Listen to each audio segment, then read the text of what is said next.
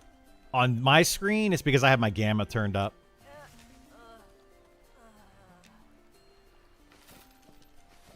So I can see at night. It bothers me too. But it's the only way you can see at night. Yeah, no worries. It is annoying though. I agree. It's very annoying.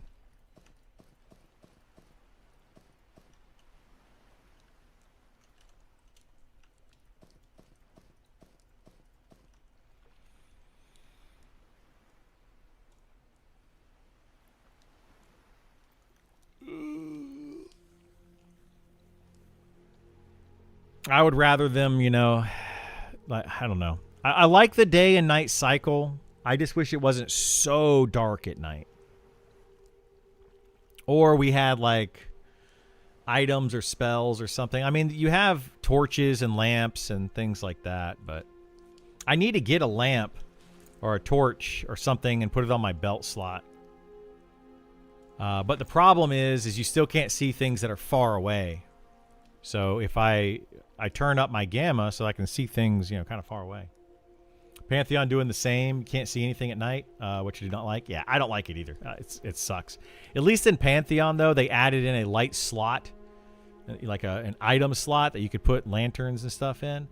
This game has it where you can hold them and you can put them on your belt slot down here. So these 3 slots at the end. So like if you actually look at my character, see these bags right here? That bag on my actual character here. Let me zoom in. Whee! Those 2 bags and then this book right here. Those are actually these bags and this book.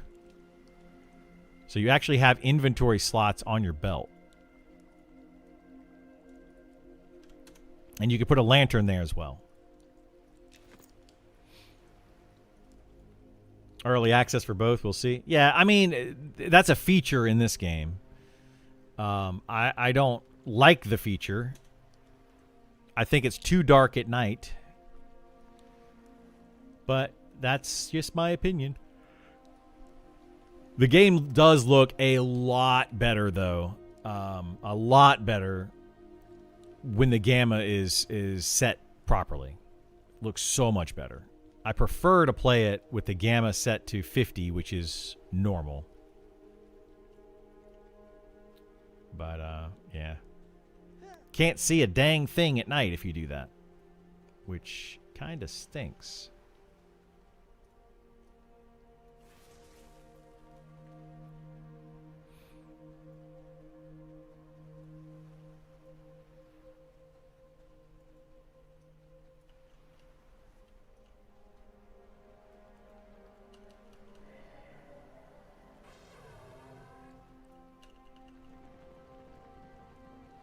Did they fix the sandstorms? Remember a few months ago they were hard to see in?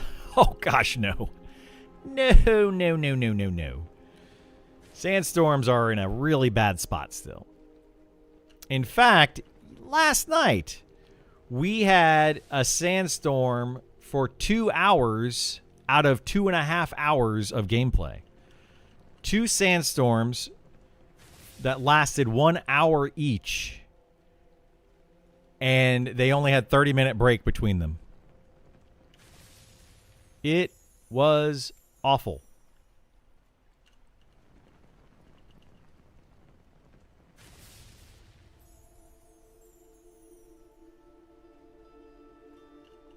But the devs have said they are aware. They are aware of the sandstorm nuisance, and they are making... They're adding dials, I believe, is what Sean said. They are adding dials to tune the sandstorms better. We'll see what that means. Oops.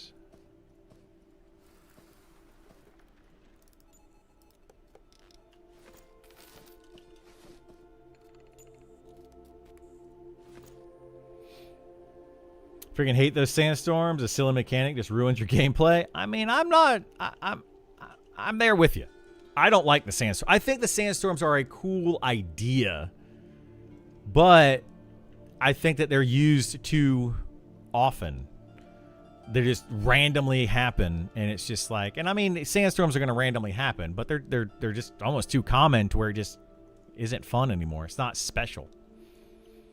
I have no idea how anyone implement a silly thing like that, where it's impossible to almost play. Yeah. I mean, we were able to play, but that's because I've memorized the area that we were in when we were playing last night. I just knew the area really well, so I knew where to go. But yeah, if you don't know the area super well, it's super hard. They should make a mage that uses weather to buff their spells. And Druid might get something like that. Sandstorm is my time to shine. People scared to go out. That's when I capitalize on the mobs for items and nodes for mining. I mean, yeah, if you can memorize the zone, it's great. Fantastic. Make certain mobs only spawn in sandstorms, like sandworms. There already are mobs that only spawn in sandstorms. That is a thing already. I agree. Tone them down. A lot of people logs out when they're there. People do, yeah. Then come back when they're gone, yeah. Maybe even smoke from an active volcano, yeah. I mean, I think the idea of them is great. So I think I'm going to say something like, one thing that these devs do with this game, some of their ideas are awesome, but the implementation is terrible. Like on paper, cool. In game, absolute garbo. I think there should be an additional Zim for sandstorms. I've heard that one a few times, Hoss. Yeah, I mean, adding in like extra XP during sandstorms, adding in special like drop thing, like things that could drop, I don't know, things like that, just a bonus for being in a sandstorm and it's not all negatives. That would be nice, but to my knowledge, there's no bonus to being in a sandstorm. It's 100% negative.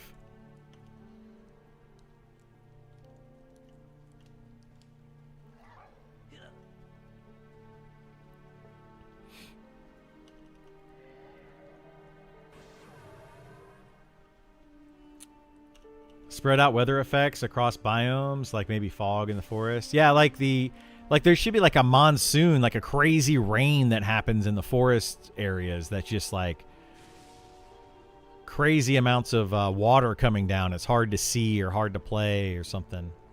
But druids are supposed to possibly get like weather effect spells where they might be able to cast a spell to remove the sandstorm, which would be kind of nice. Jeff Kaplan said he learns the most from failed games. Sometimes a failed game has an awesome idea, but it was executed poorly. Yeah, I think that happens a lot in games, like a crazy amount that happens in games.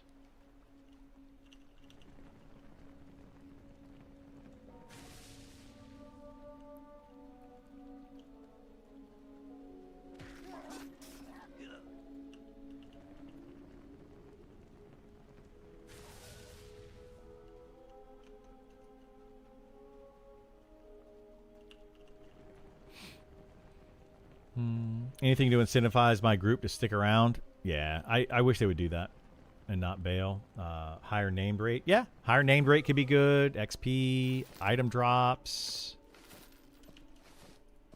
Any of that stuff would be cool.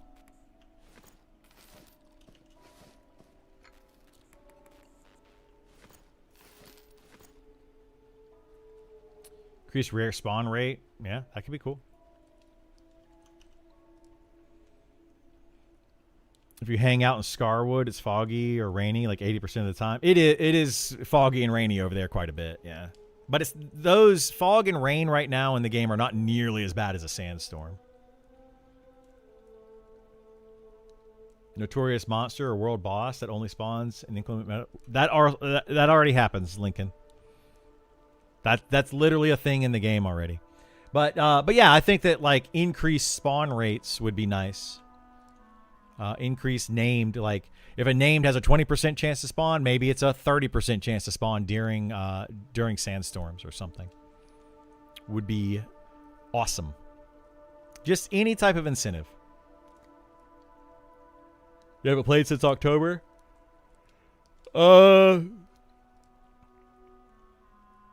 That was in October. Yeah, it was in October, I think.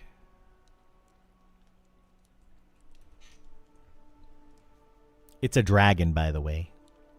Big dragon that spawns during sandstorms.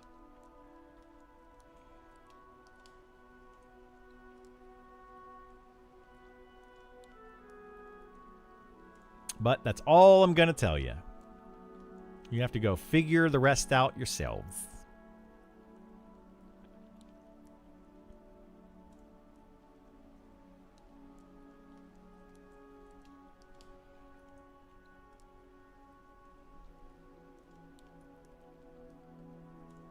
Named only drops the Ghoulbane when it's foggy. Yeah. Could be fun.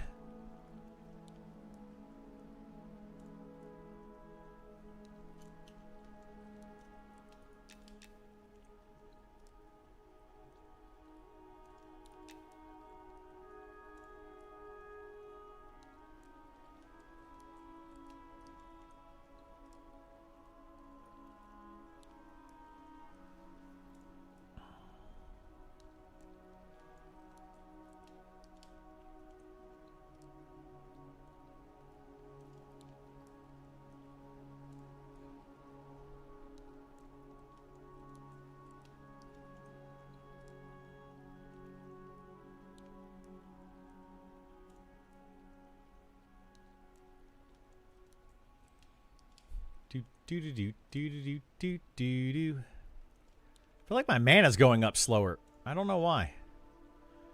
Why is my mana so slow? So slow.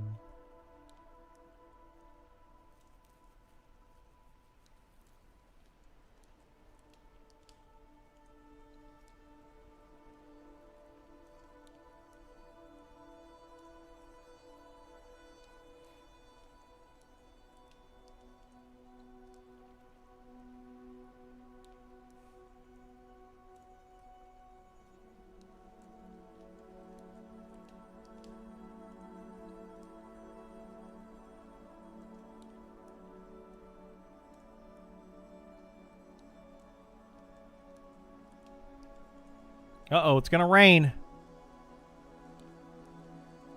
There it is. You know how I knew it was going to rain? Because the screen got brighter. Which is weird.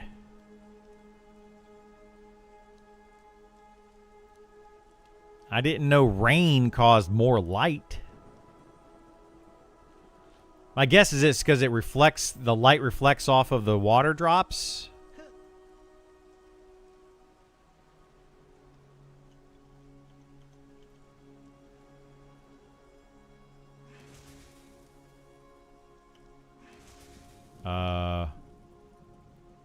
Why is that not working?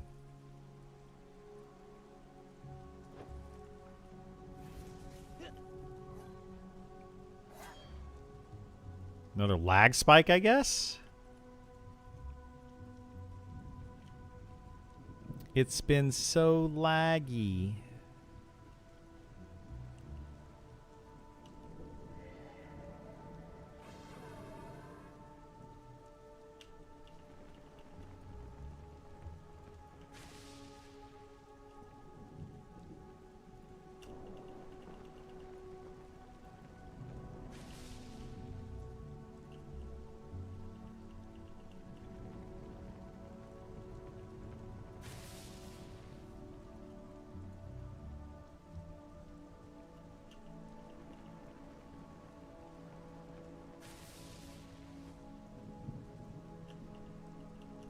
Oh no. That dang old cub. Stop it, cub.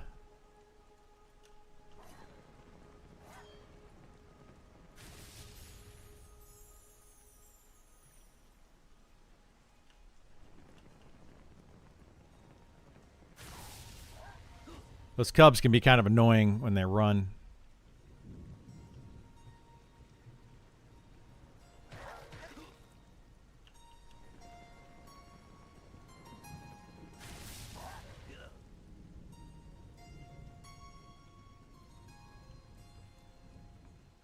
They haven't been running that much lately, though, which is kind of weird. I don't understand. Oh, shoot.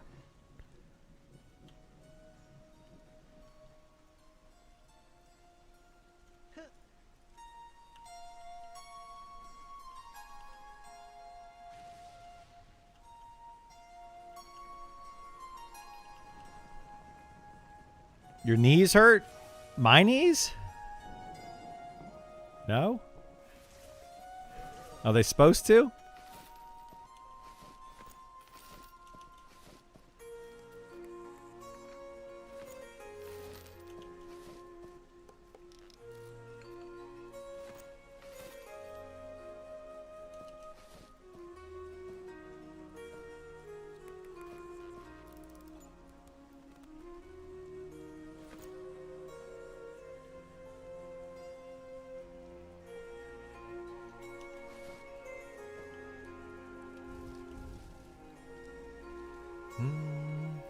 Because you're old and it's raining? Oh, I get it. I get it.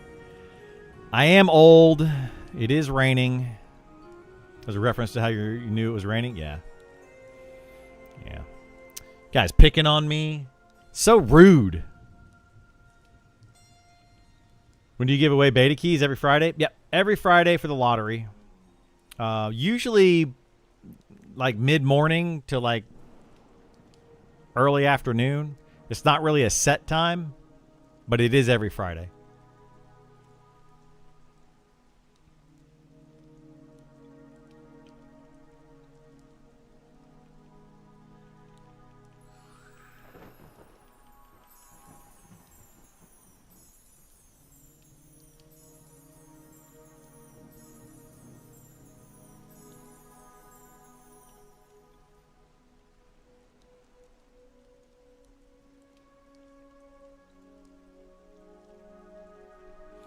Do do do do do do do do do do do do do do do do do do do do.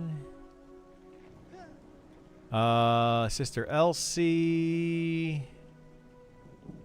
All right, let's grab this cub and go this way. Come with me, cub. Come with me. Come with me. Brother, brother, cub.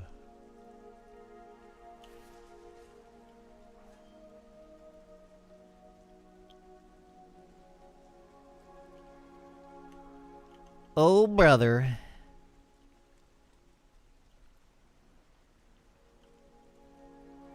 Oh, brother, where art thou?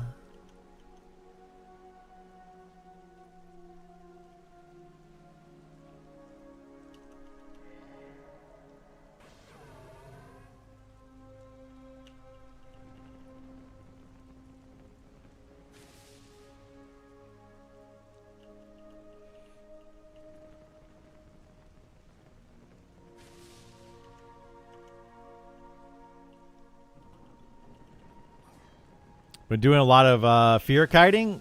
Randomly, when mobs change direction, they get a swing in. Do you think that's intentional or a bug? When they change direction, they get a swing in. Are you fear kiting like on a necro and it's hitting your pets? Is that what you're talking about? I would imagine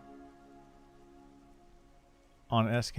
I would imagine that they shouldn't be able to do that when they change directions, because they're still feared. So I would bug report it. Yeah. I don't know if it is a bug, but I would bug report it.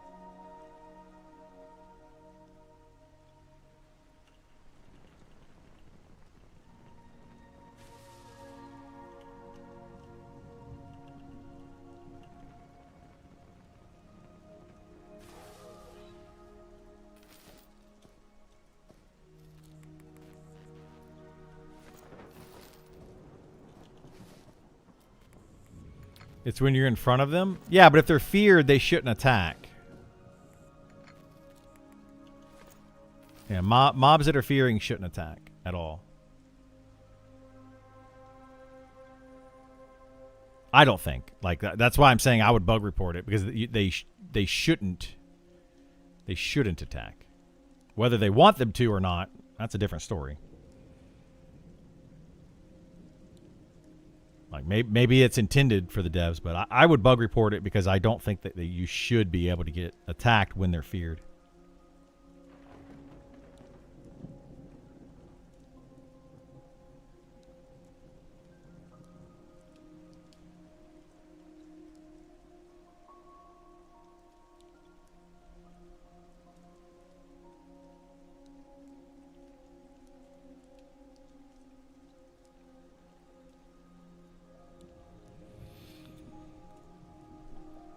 I've noticed it happens when a mob is fleeing due to low HP and gets stunned. Once the stun wears off, they would queue up their attack before returning to the fleeing status. Yeah, it might just be like a delay in triggers, you know? Like, mob is attacking, gets feared, and then some sort of delay that puts them back into this normal status of attacking status before it triggers that like millisecond that it triggers to go to the next thing. Could be something like that. Where are my J boots? There are no J boots. No J boots. Not yet, anyway. I do slam them in the back, which occasionally stuns. Yeah, maybe it's the stun that's doing it. I don't know. I would definitely just bug report it and see what they do about it. If they do anything. They may not. They may not. Not gonna do it.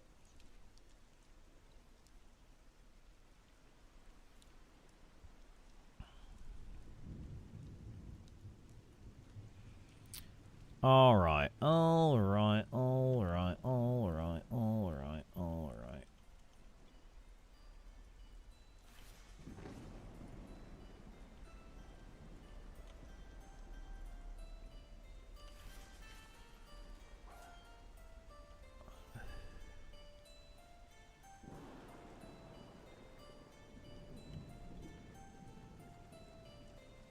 Did I just pull this mob over here? I think I did.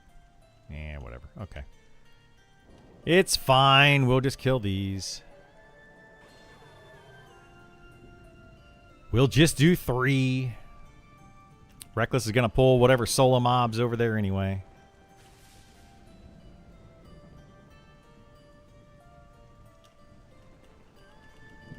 Guy drives me bonkers sometimes.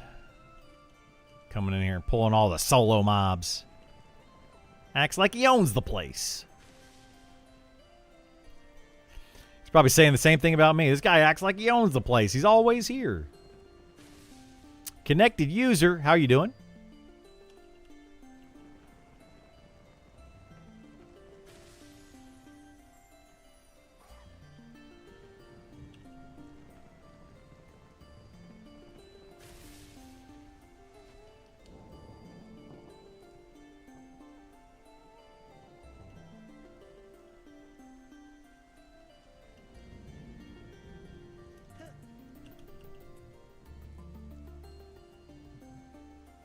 Oh my gosh, dude. Are you serious with this?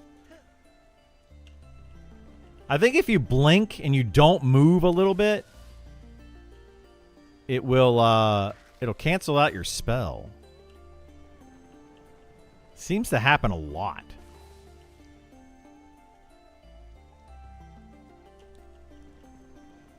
Actually played an earlier playtest for MnM. Is this a limited playtest you're playing right now? No, this is the closed beta.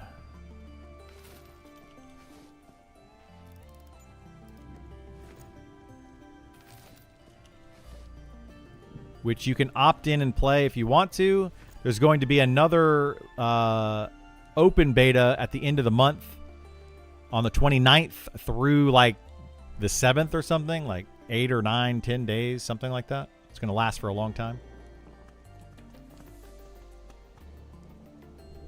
I may or may not play some of that. I might play different games, check out some different things that are happening. We'll see. Might stream something new.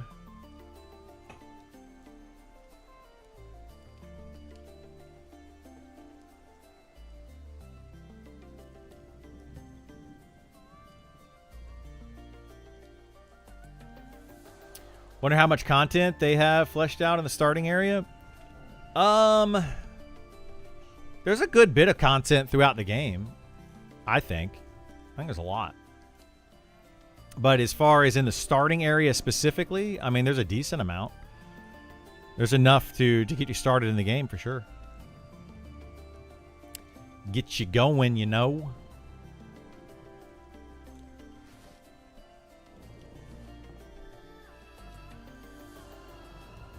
Ba-da-ba-da-bum-bum-bum-bum. Ba-da-ba-da-bum-bum-bum-bum.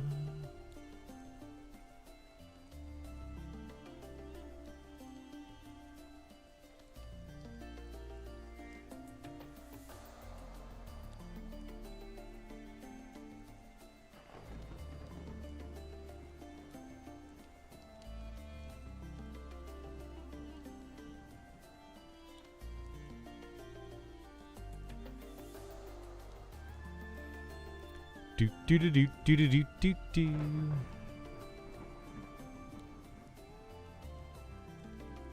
Let's see. How much mana are we gonna have here?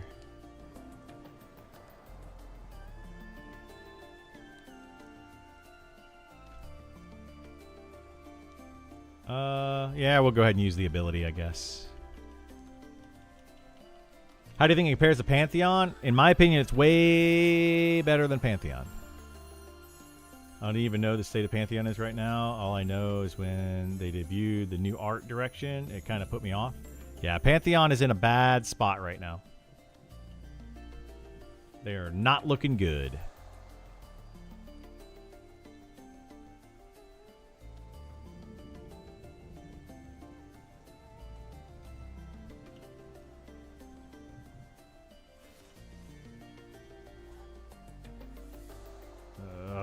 Reckless took my mob again.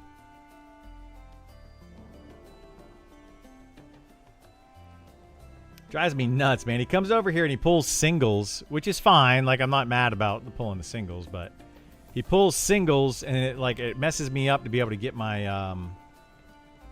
to get a quad kite. Oops, I picked the wrong spell there. So I have to end up doing 3 at a time.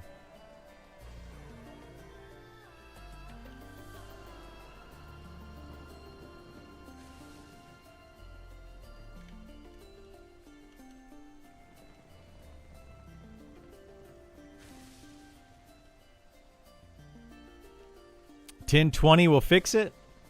What, Pantheon? Nah. Pantheon's doomed, man. It is doomed. So Pantheon would be a spiritual successor to Vanguard, Saga of Heroes, if you ever heard of that MMO. I have heard of that MMO. But, yeah, I don't know. I don't think Pantheon is ever going to be anything worth playing, unfortunately. I have completely lost faith in that dev team.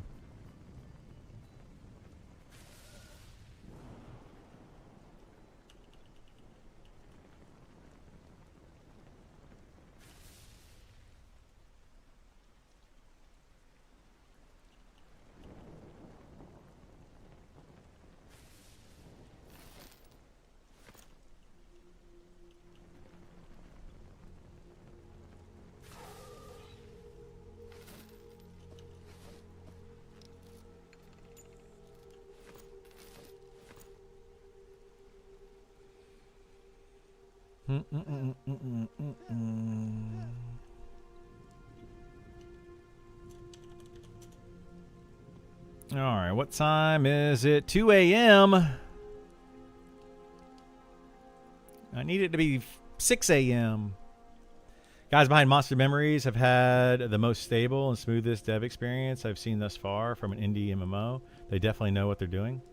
Well, that's because, from my understanding, that's because Sean has built MMOs for decades. He has been a game developer for 25 years, and he's the lead of this team making this game. Whereas Monsters or Pantheon, I don't know a single person on that team that has ever published a game. I mean, not that they haven't. I don't know of somebody that has, is what I'm saying. Like, they may have. But they're I'm going to use the word amateur when it comes to game development. And it shows daily, every single time they put an update out.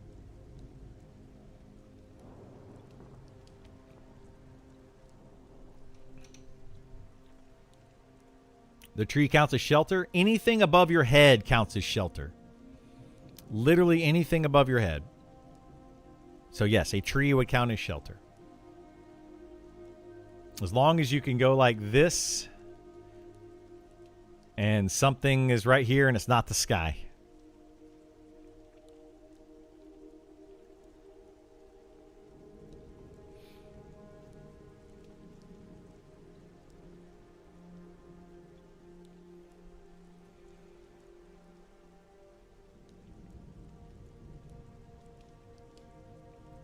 Like, you can even sneak underneath some rocks and stuff sometimes.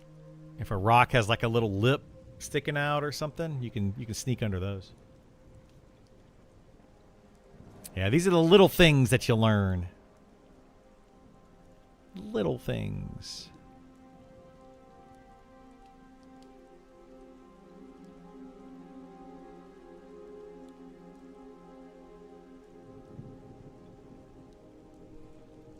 Oh, whoops.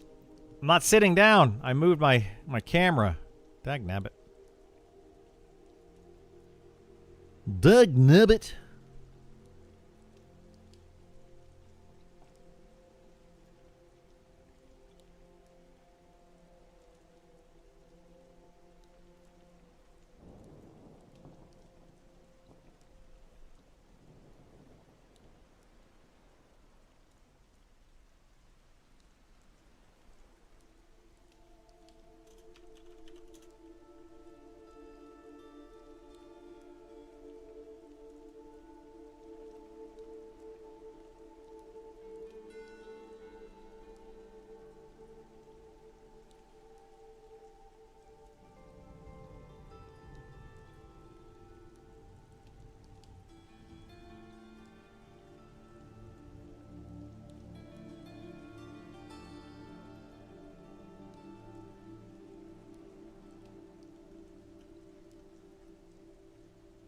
Okay, let's go see what we can fight here. 2 up over there. 1 there.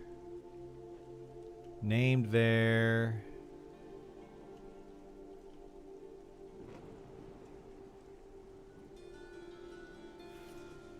Grab these 2.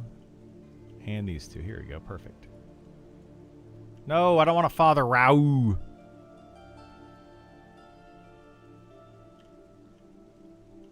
Dang it.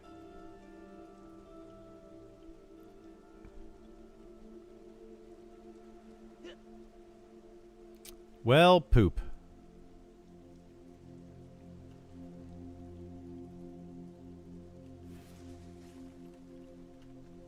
Guess we're doing 3 again.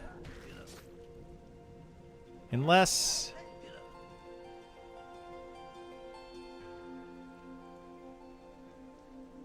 I can get 1 more right here.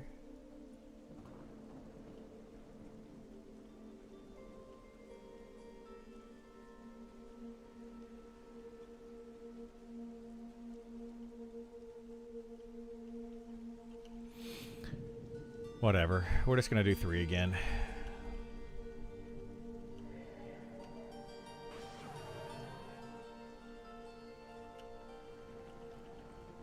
It's fine.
Oh boy, oh boy, oh boy.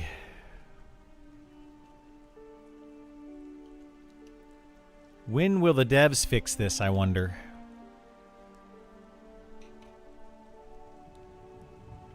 I don't know. Maybe they don't want to. Maybe that, like, the idea is that you're supposed to be able to get a ton of arcane powder over here. Who knows?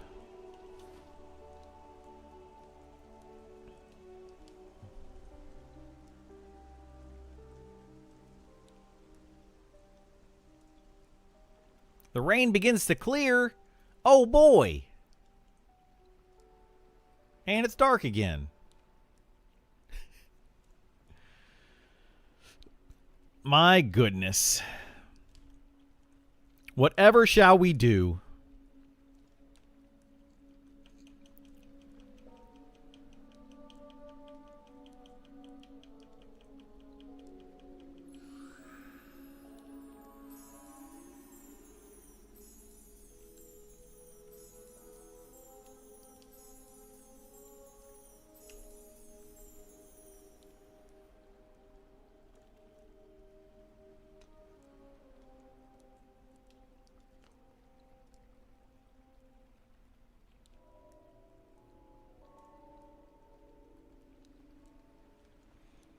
Very late today for me. Been a busy day. Oh, man. What's going on, Vor? I'm sorry you've had a busy day. Hopefully it's been a productive day for you. Busy and productive are good. Wow, I have brilliance right now, too. I wonder if brilliance is overriding my buff. Because my mana regen buff is giving me... at level 50, like 9, 8, 8-ish maybe. Trying to help people in real life. Okay, that's good. Always good. People helping people. Love to hear it. Always excellent. Excellent. Let's... oh, shoot. Father Rao there. Let's go over here. Sister Elsie there.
Oh no.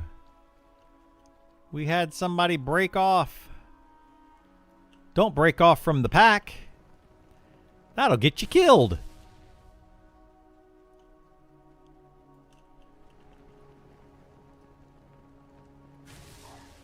Ow. I done nuked myself. Oh my gosh, dude. What am I doing?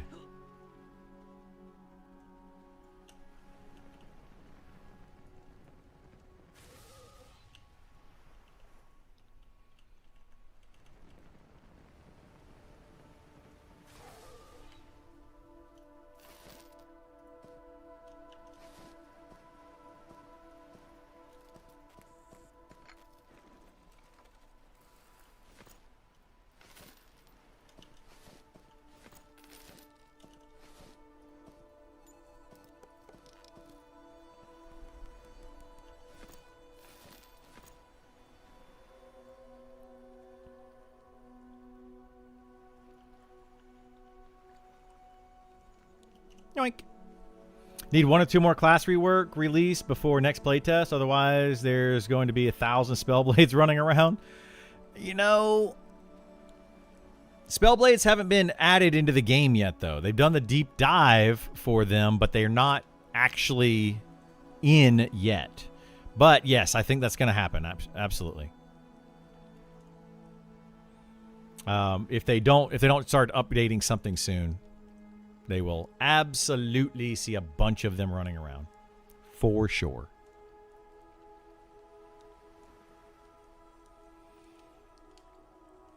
For sure, and 7 years ago, our forefathers.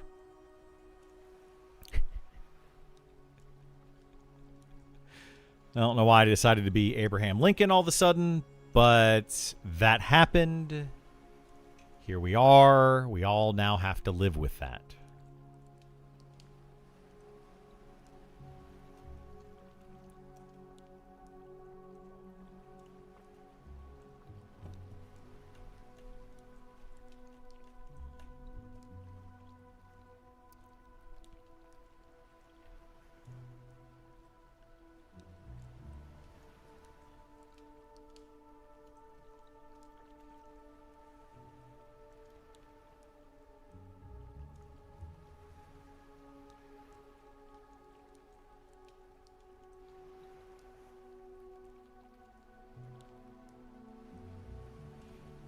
Do do do do do do do do do do do do do.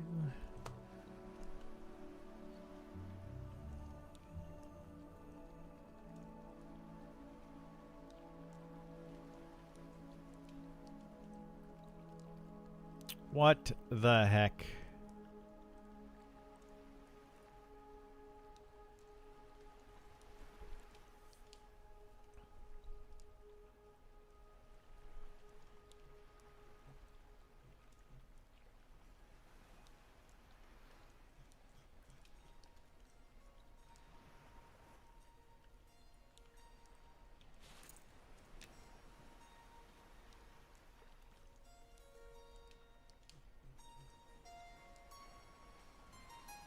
Wow, my faction is not going up very fast.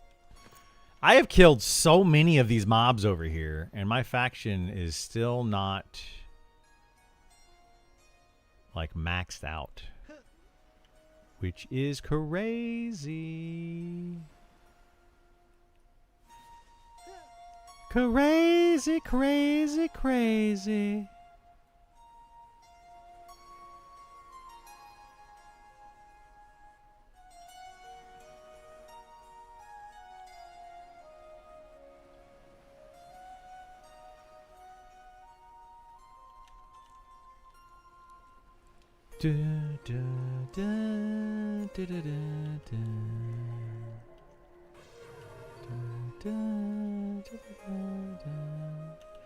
Good afternoon. How you doing?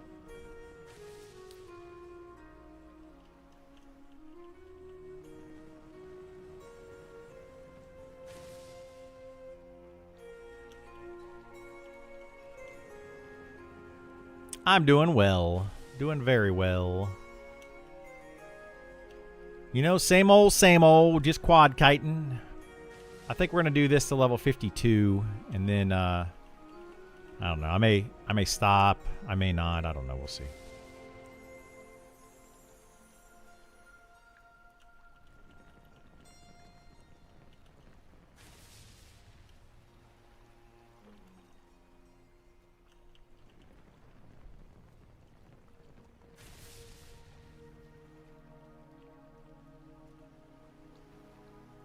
I wonder if I can get to 52 today.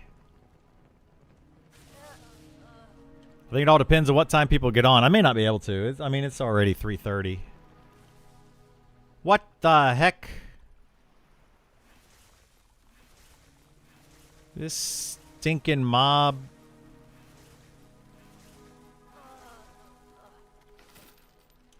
Oops. I don't need that.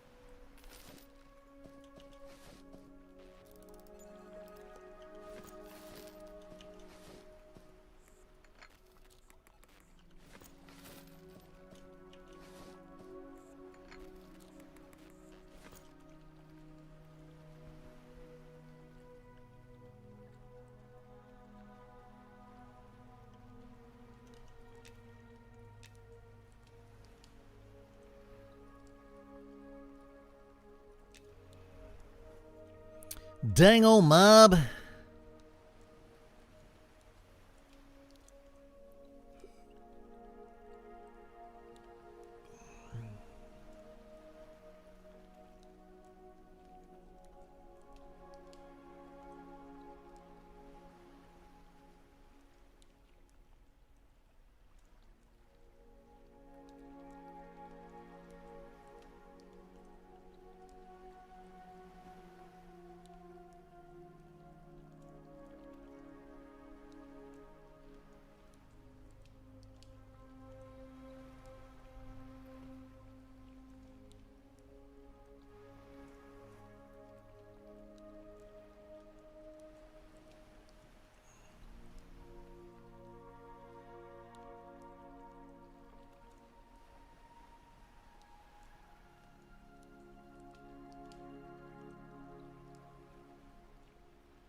Do do do do do do do.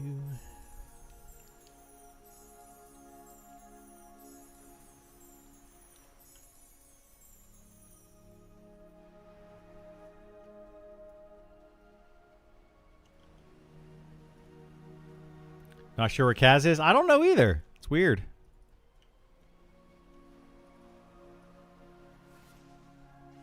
I mean, I can keep doing this for a little bit. I'll be 52 before too long. I mean, it'll probably still be another couple of hours before I get 52.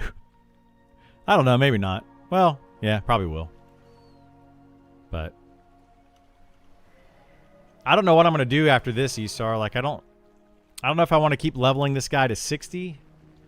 I probably should just to have a wizard at level 60.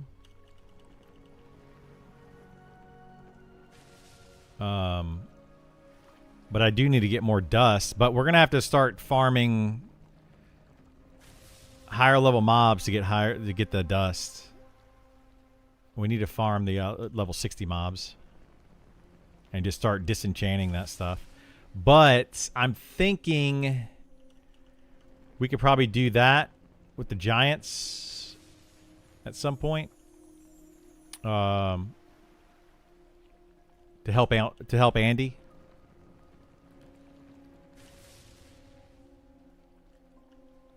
But we'll see. We'll cross that bridge when we get there.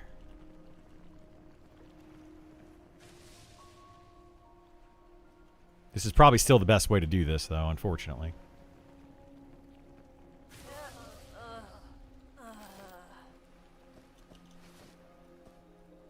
But you know, Isar, I was looking at my faction here. I have killed so many of these mobs, and I'm still seething to the Ishira faction, which is nuts. I mean, I couldn't even tell you how many of these mobs I've killed. It's been a lot.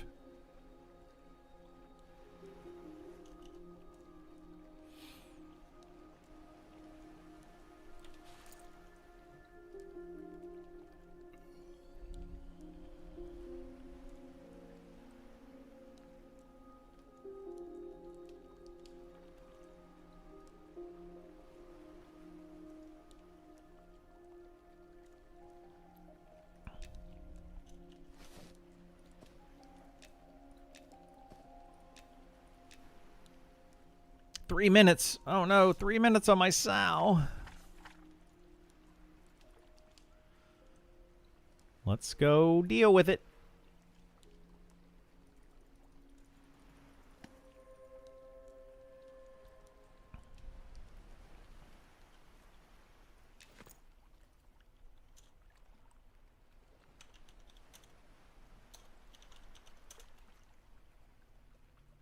Dun, dun, doo, doo, doo, doo.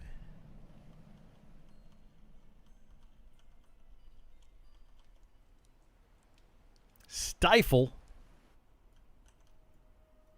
He done stifled him.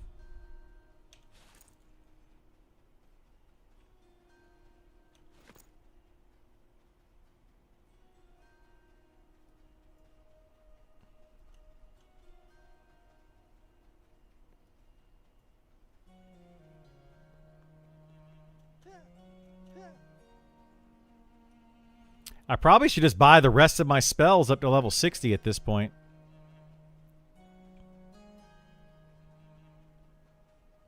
Let's go ahead and have them ready to go. I'm not going to do it right now, but I probably should.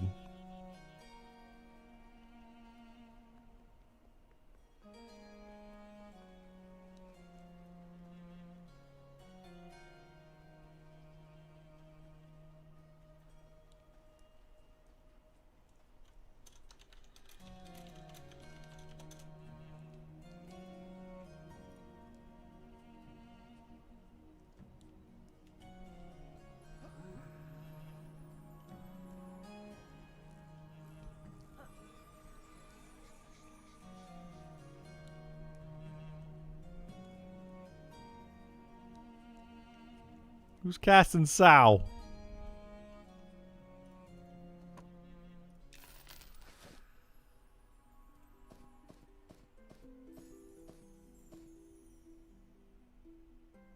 Yeah.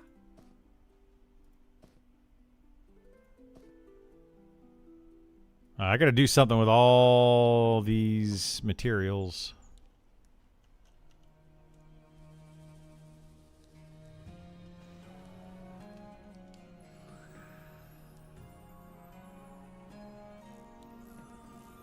Yay, I got Speed of the Wild.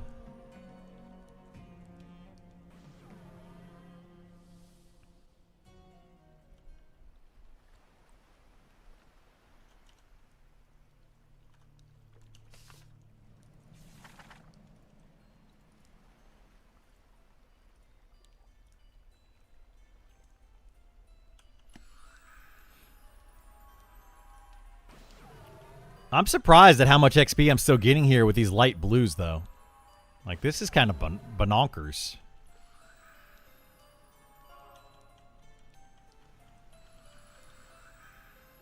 Like, it's pretty crazy good.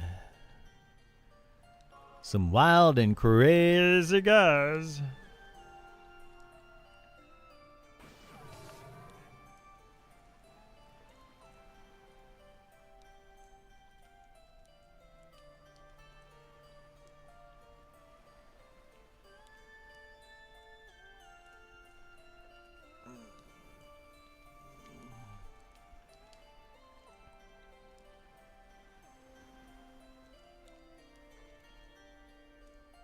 I'm wondering if Wizards, when they add them, the changes to them, if they're going to keep this Arcane Infusion skill.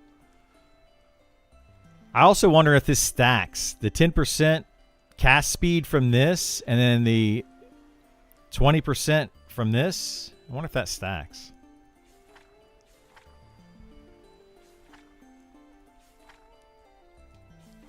I would need to find like a long cast time and see if it takes off. How many seconds it takes off.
Uh-oh. Oh, boy.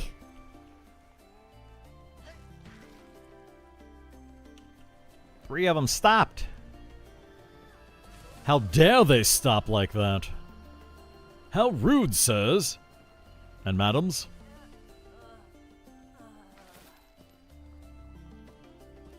Why would you do such a thing?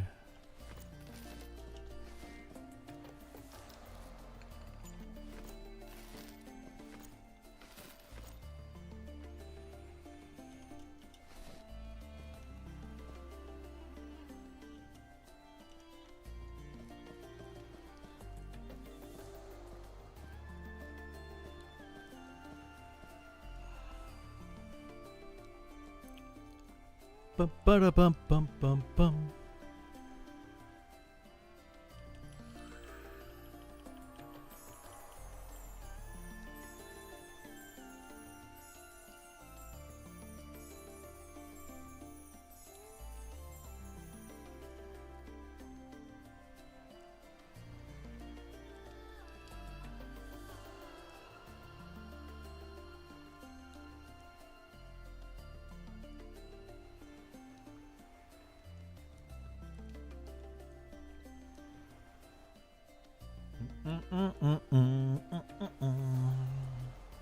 Well, what do you guys think we should do tomorrow?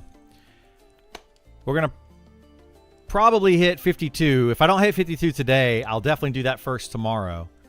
But once I hit 52, I don't know if I want to sit here and do this any longer. I can probably go find another camp. There's a couple camps that I could do. I know of a few.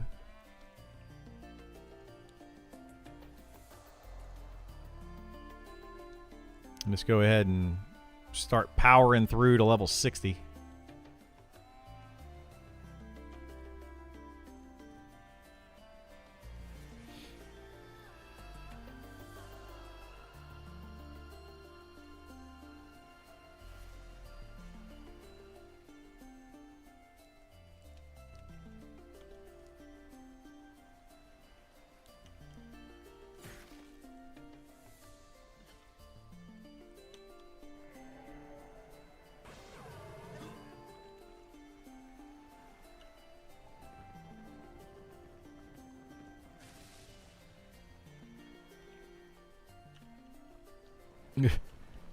Find spaces in the game, hang out. Okay, yeah, I could do that.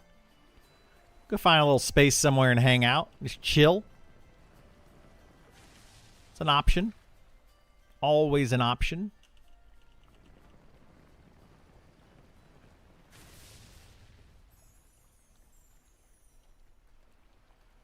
My mantle of fire critically hit.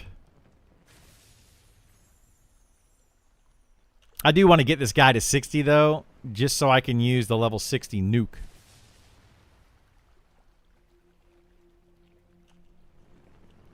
See how much damage we can nuke for.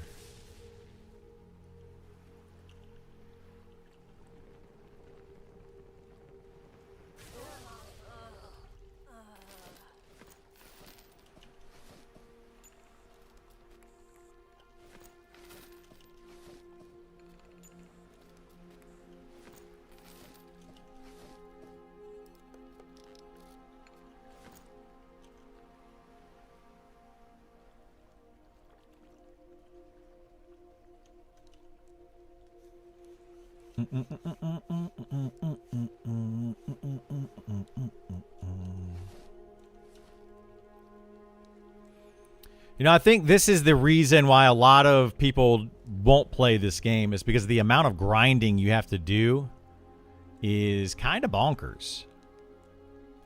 Really, it's kind of bonkers. Like, I'm just doing this for enchanting.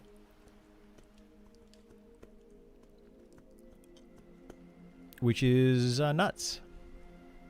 You personally think it's way too much? It is a lot. It's a lot. There's people that'll be like, really? You've been sitting here at this particular spot for a week, every day, for like 8 hours?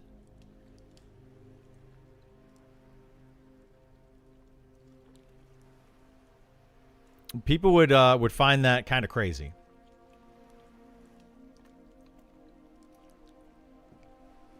They would absolutely find that crazy. But, you know, that's kind of what this game is.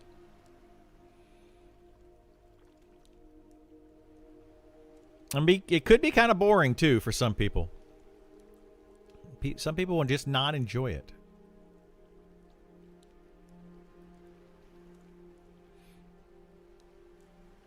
That's why pay services will happen. Yeah, hopefully they can crack down on those. I'm really, really, really hoping they crack down on those.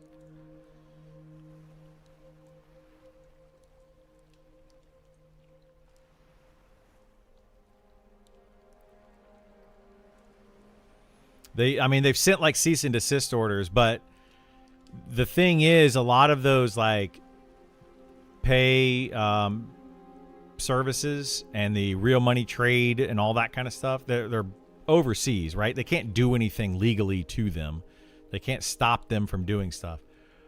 But if they can track it, if they can find out what characters are actually trading the items and all of that, and they can track the item, if you know where it changed hands and how it got to wherever, and they could stop the people from buying those things, that is probably what they're going to have to do, is ban people that are the ones buying it.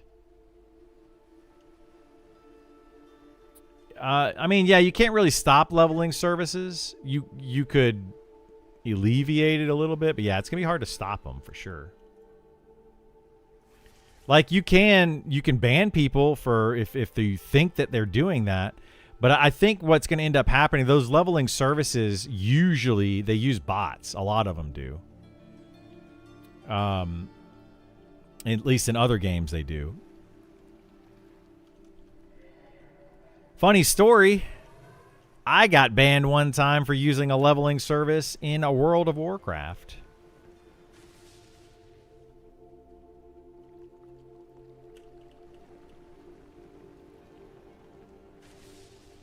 And that was back in my younger years. I was like, I'll pay somebody $50 to level up my character. And I did. And I got banned. My character got banned. Or that account did.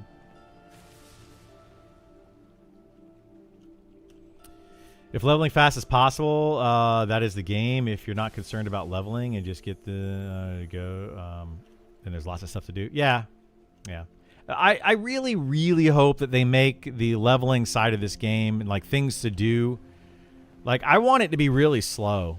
And I don't want it to be necessarily, well, it's going to be grindy because it's going to be slow. I don't know. We were talking about earlier today with, they're never going to really bring back that feeling of EverQuest 1 again. Like the original feeling. And I truly don't think that they could bring that back.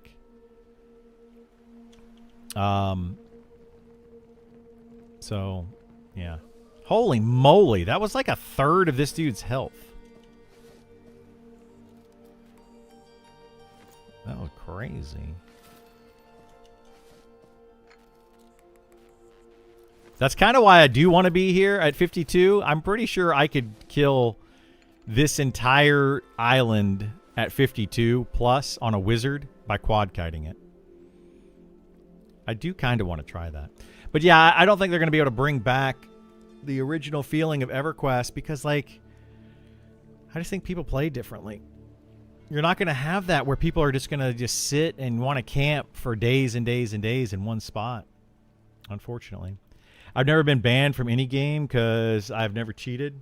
Yeah, I don't consider paying somebody cheating necessarily, but I don't like real money trading. And I didn't like it back then either, but I did try it. I wanted to see, like, they said, hey, we can get you a character to level whatever it was at the time in like a week or something. And I didn't want to level it. So I just paid somebody and they got it done. What ended up happening is my account got banned. They sent me an email and said, your account was banned. We're going to level up a different character. So they just leveled up a second character for me on a different account and then gave me that. I was like, what? That was weird. It was like actually good customer service. It was really strange.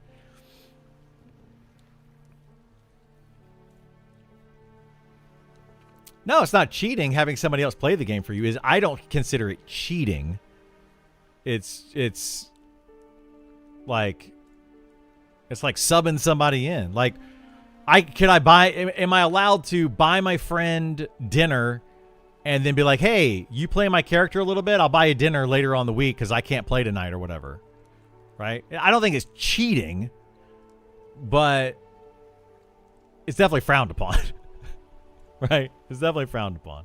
Cheating is like when you get an advantage outside of another player. That's not like having somebody else level your character or help you power level, for example. Like, that's not cheating. That's just having somebody help you out. I don't consider it cheating. But I don't like the real money trading. I'm very much against that. I am now.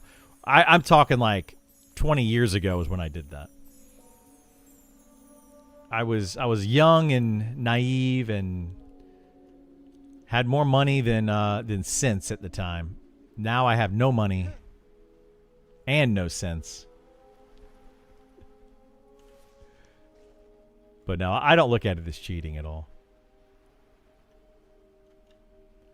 I got a couple accounts banned in WoW, gliders, and sell accounts after I botted them. Yeah, I get it. Yeah, I think like botting is cheating. Using third-party software, cheating. Stuff like that is cheating. Paying somebody to play your account, I don't think it's cheating. It's just you're just not playing it, which to me, I don't understand that. Like now, back then when I did it, I was like, oh, I just want the advantage of having a max level character without having to put the time in. Now, though, it's more about playing the game. It's like it's actually fun and more enjoyable to just play through the game and do the things yourself. And then you're also more invested in the character. I feel like people that buy accounts, they quit much faster because they're not invested in their character.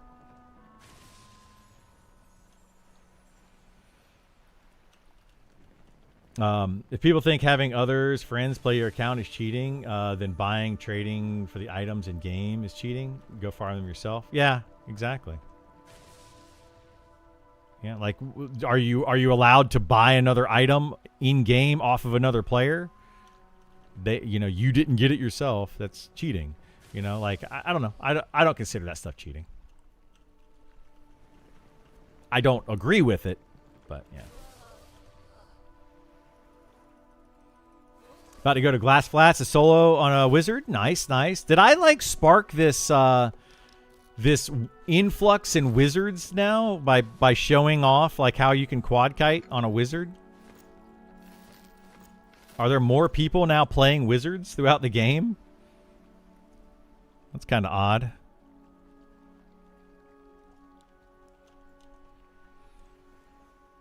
Any different than buying gold? Saves you time doing it yourself? Yeah, exactly. I don't think that buying gold is cheating either. I don't agree with it, but it's not cheating. It's just you're circumventing the point of the game, and I don't think you should be able to do that. Can I ask you what part of the map this spot is? Yeah. So if you come in on the boat, that is the dock right here. If you take the teleporter or the boat, that's the dock that you come to. So that'll tell you where this is. Hopefully. Jump off the dock and you can swim over here.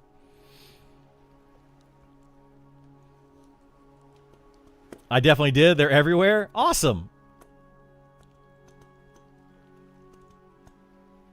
I was like 22. And now I have snare. Looks great. Awesome. Yeah, 24, you get that snare and it really helps. Are the mana staff spells bugged? Seems like my staff says enchanted with the mage core thing forever. It is bugged, yes. It's only supposed to last an hour, but it is bugged. It's definitely breaking the EULA, yeah. Like, but it's not cheating, right? You could break the EULA for a lot of different reasons. Cheating being one of them. Level 28 is okay? For what? Coming over here? I would not come here at level 28, no. This stuff's level 40. But 28 in Glass Flats is absolutely fine, yeah. Only 19 wizards online. It's not that many. Yeah, for Glass Flats, yeah, absolutely. 28's great. For the bugs and jackals and snakes and those things that are over there in Glass Flats. Yeah, I think that's pretty much what I did at that level up until I was able to quad kite the... Oh boy, what was it? The quad kite the smugglers.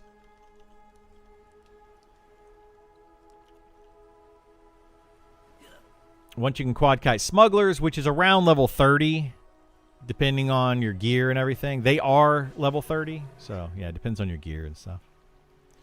What did you AoE from 8 to 12-ish? I did the undead in Shaded Dunes. At the very end of Shaded Dunes, where the undead highway area.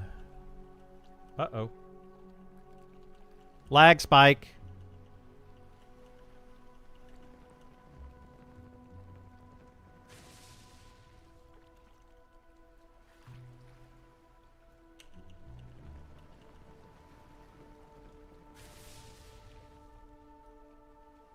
Yeah, that was actually really good XP over there, too.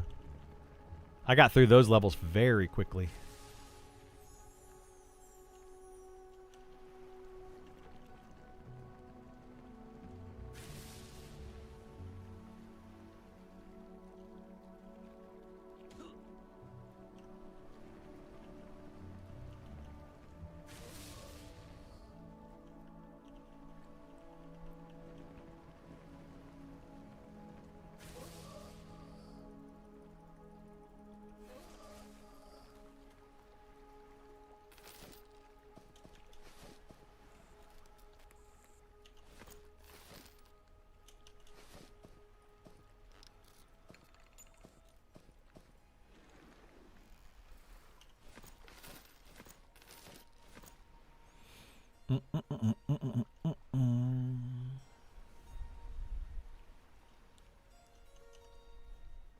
I wonder if the devs are watching me going, oh my goodness gracious, we gotta fix this. Gotta fix this. This isn't good. This guy's over here just quad kiting the whole island. Now, I'll be doing the whole island at level 52. If I decide to stay here, which I won't probably. We'll see. I might do this a little bit here and there once I hit 52, but I think I will push to go to 60. Because I'll get that new nuke. How do you get the cube? The disenchanting cube? That is in the Mage Guild. So if you go in the north gate of Night Harbor, turn left, go to the big tower, go to the teleporter in the big tower, go up the big tower teleporter thing just once, and then turn to your left and go in the Mage Guild. It's where the Enchanter Guild is. Like the actual class Enchanter, not the trade skill enchanting, but the class Enchanter. It's really close to that. I'll probably make a video on it, on disenchanting and enchanting soon. I was going to make it today, but then I got lazy and I decided not to. I'll probably make it soon for YouTube.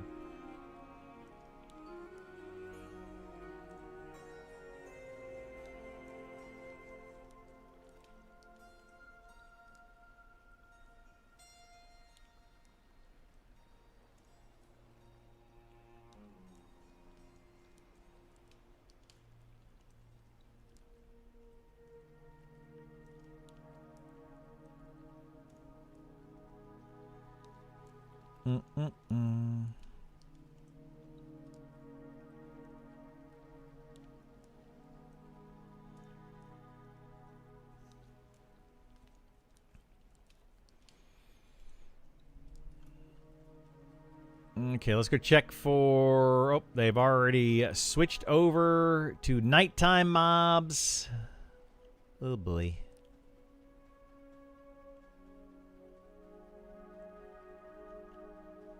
No, Sister Elsie. We don't want Sister Elsie. All right, you come with me, buddy. Come with me. Come with me. We're going to go get your friends over here.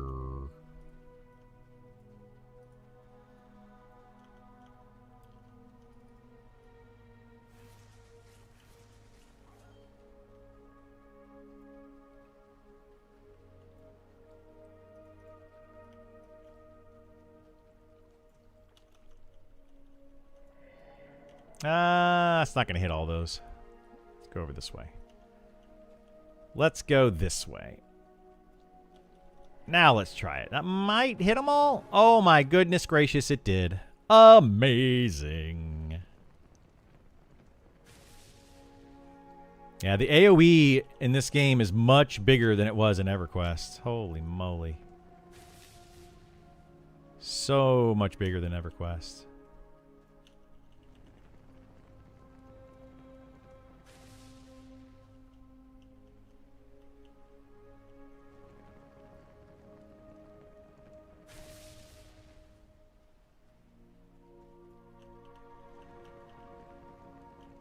The heck? Man, that cub took off.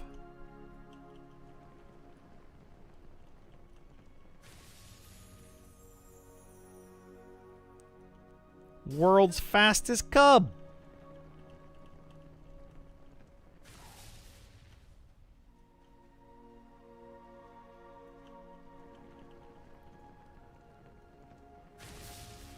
Ow.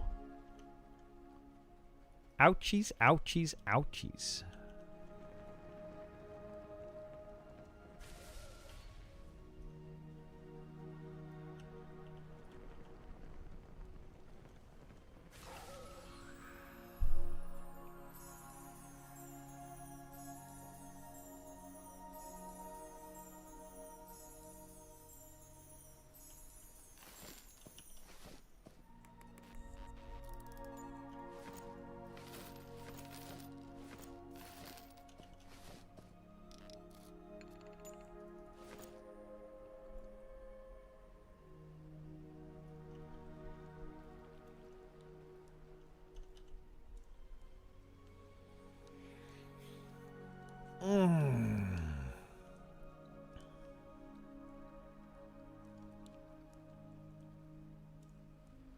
Do I even have the next? I don't think I have the level 52 spells. I've got greater invis somewhere. I need to organize my spell book. Let's see. Greater invisibility instead of invisibility. We'll do that.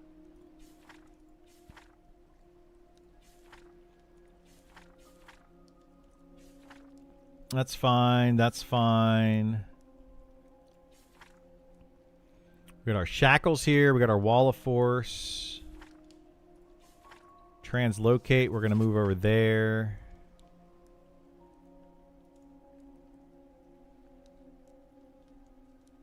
Magic protection. Imbue. Abolish magic. And I guess I could leave these here. It's not really hurting anything. I wonder when they're going to fix this item. The recharge item thing.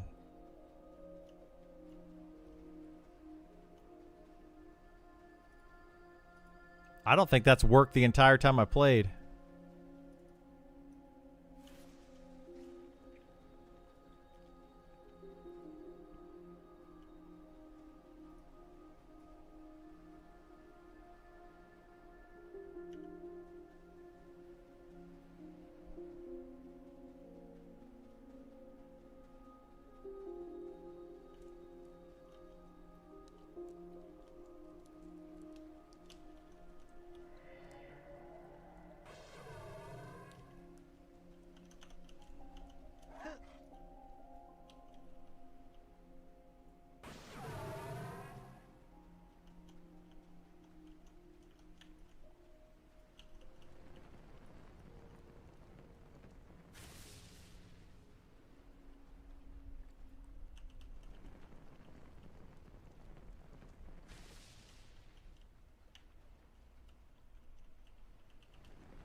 mana is this? Only 10 mana to cast Blink?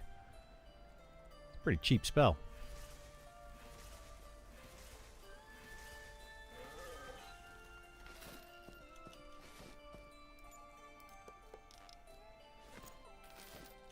I kind of hope they keep that ability, the wizard ability where you do more damage when you like hit mobs or something. Like I hope they keep that because that extra 20% damage is pretty big for like if you have a spellcaster group or something, but I don't know if they're going to keep that in the game or not. Seal of Magic is cool. It's a really cool spell. All right, give me 1 second. I'm going to use the restroom real quick. I've been drinking my water like crazy because I'm a good boy, and I'll be right back. I'm actually going to go fill up my water, so I'll be back in just a minute.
Oh no, I'm wasting mana. I sat longer than I should have, and I'm wasting mana.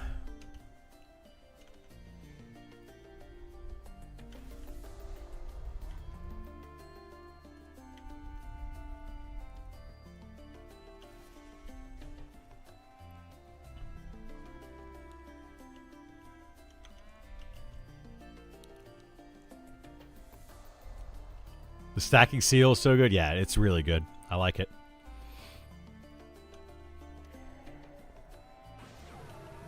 I like it a lot.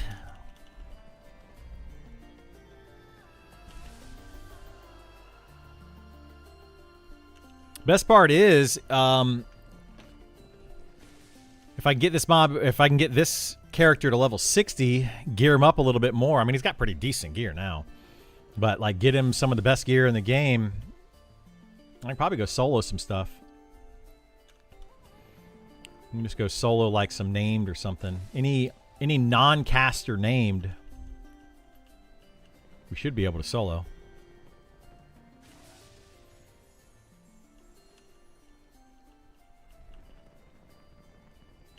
Oh, shoot.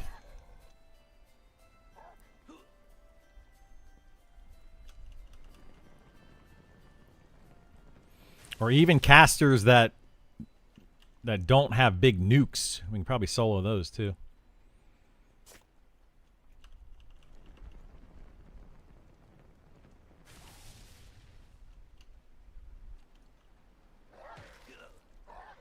Ow.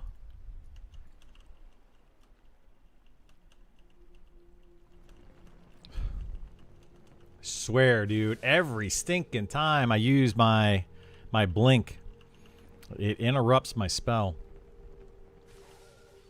But it lets me cast the entire thing.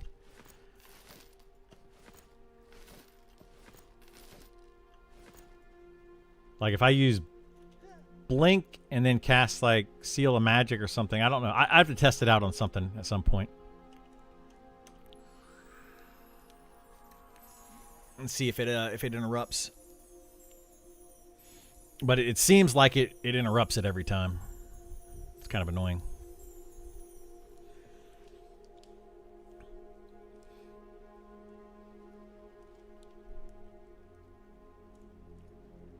We need to find out if they're going to be shutting down these teleporters or not soon.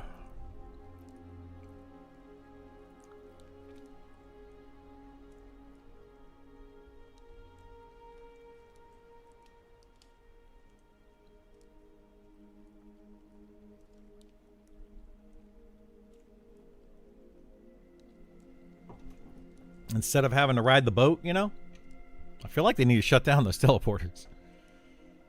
I think the boats work properly, so we don't need them anymore. And it really, it makes the game much smaller.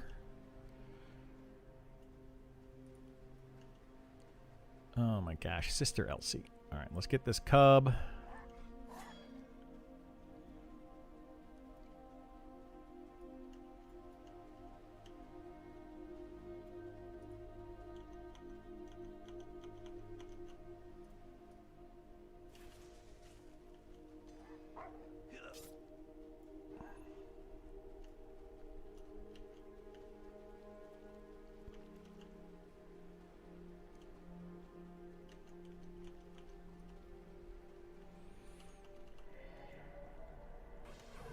Oh no! Oh no!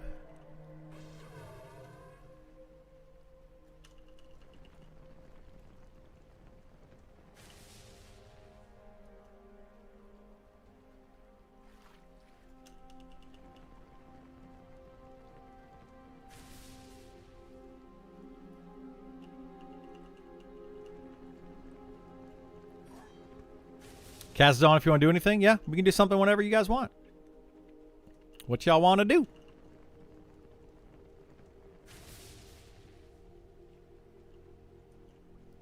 Let me do this quad kite and I'll jump in Discord and we can check. Check in with old Kaz.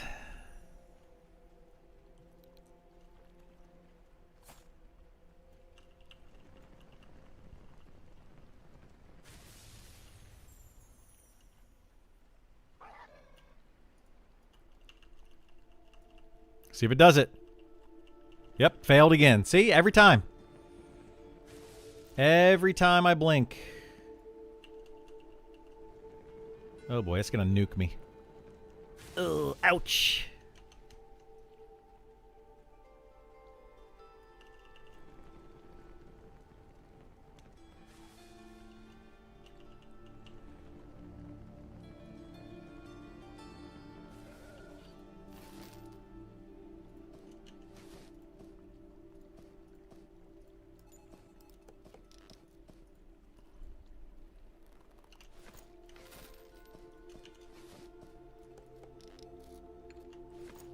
Ouch, ouch, ouch.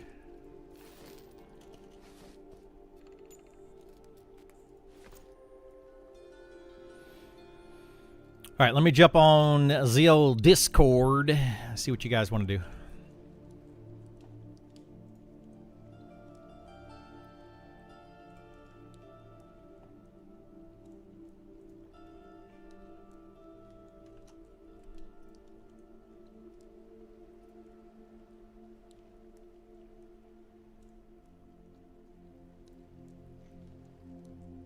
Need to turn my push to talk on. There we go. Hello.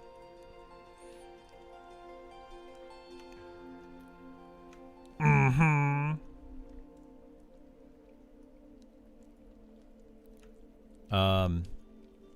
Yeah, I can do whatever if you guys want to do stuff.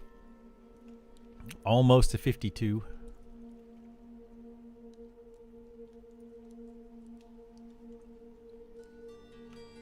Unfortunately, yeah.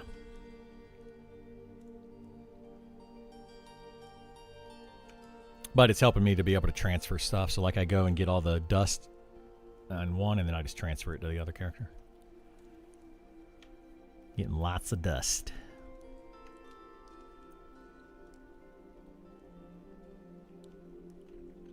Yeah, we can do that.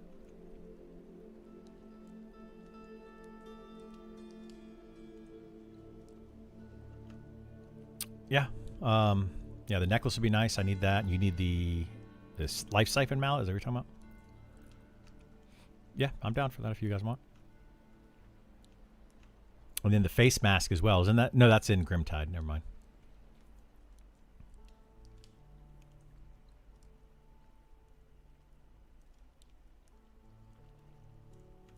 Yeah, somebody figured that out, by the way. They came and told me about it. I know, but I'm just saying, like, other people are finding it, so. It's getting out.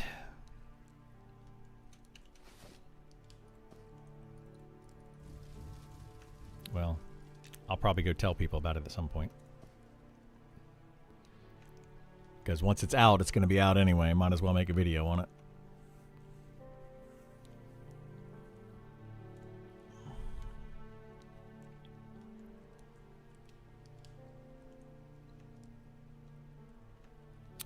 I mean, I think he's done until they do the class rework.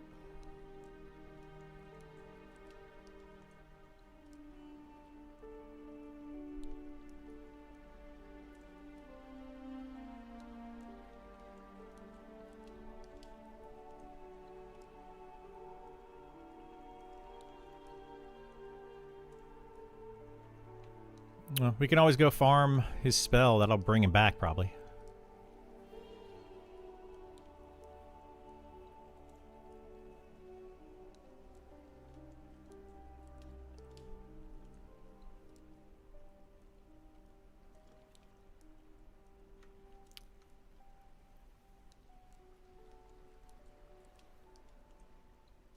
Really? Like it's that rare and it's just not good?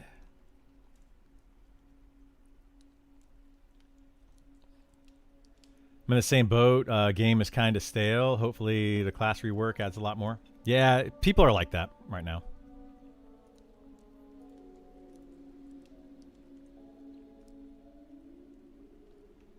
Oh, yeah.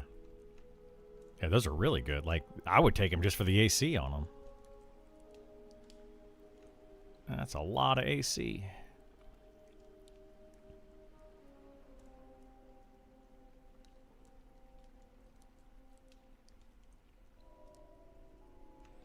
Well, if I get high enough level, I can go over there and quad kite those giants, probably. The non-caster ones, I could definitely do it. Not when you snare them.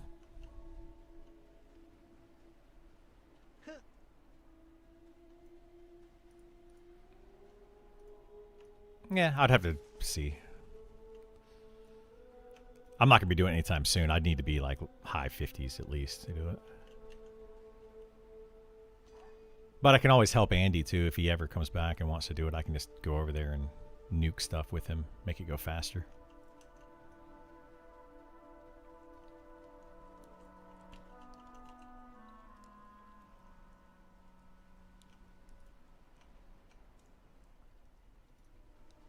Oops.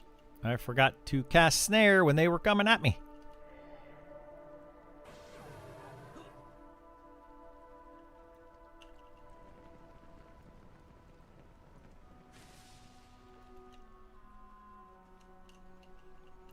Pew pew, pew pew, gotcha.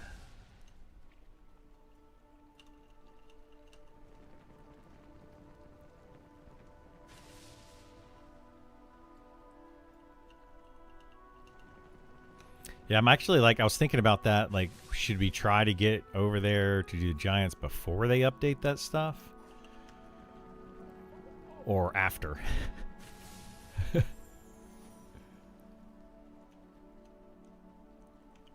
Yeah. I mean, I'm good with whatever. Like, if you're going to do Upper Salmon, I'm fine with that too. I don't care.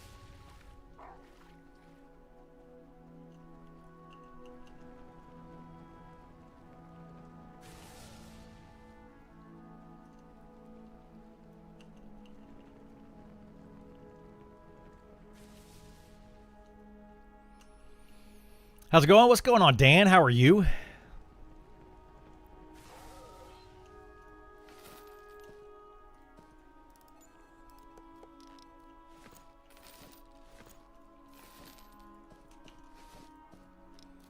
I think there's a lot of people, though, with that are kind of in that same boat of, you know, waiting for this game to have more content, more things, you know. It's not that people are really bored with the game, I wouldn't say, but it's just like there's so much in limbo that I'm wondering if people are just kind of waiting.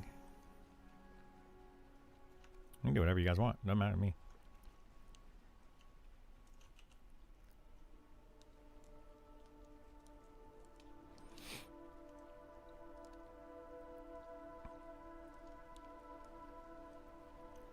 I feel like quite a bit is still in flux. It is, yeah. Like the classes right now are in flux. The XP rates are in flux. There's just a lot of things that are in flux, unfortunately.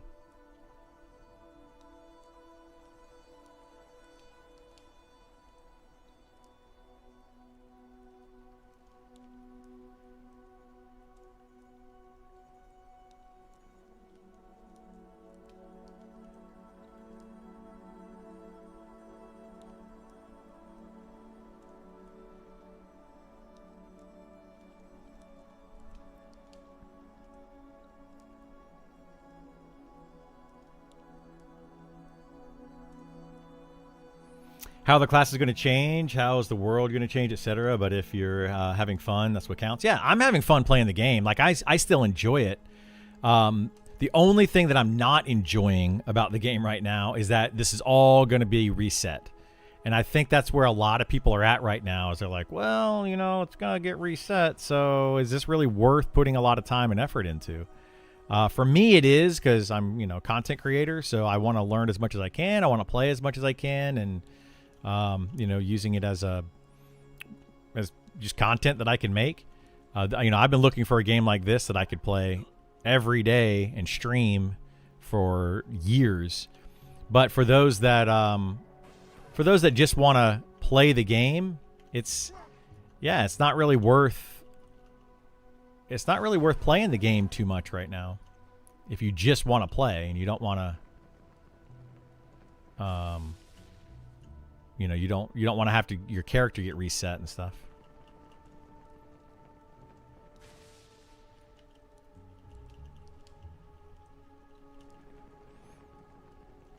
About what?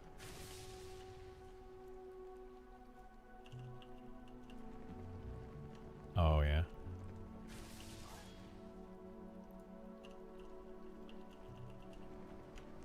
I'm not. I'll just stay over here where I'm at. Oh boy. I'm gonna come back down here to these cubs.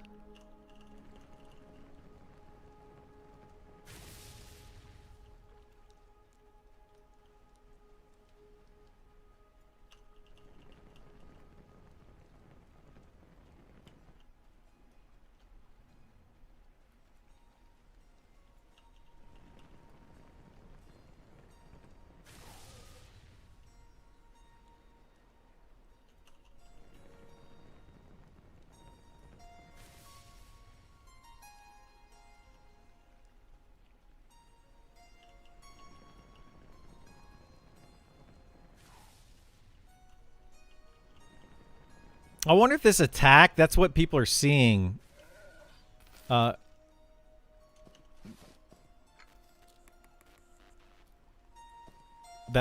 attack that people were seeing.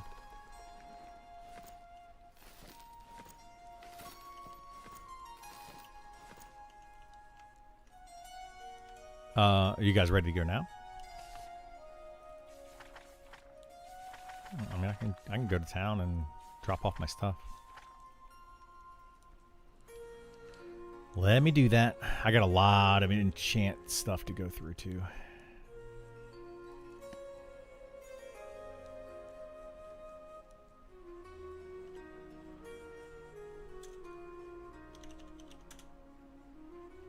If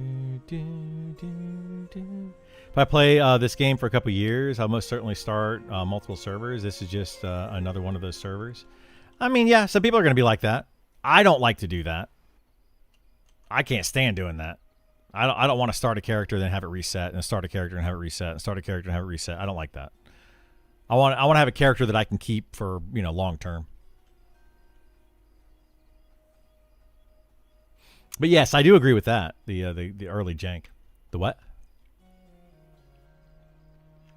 Yeah, it's supposed to be getting changed to an Ashira illusion from according.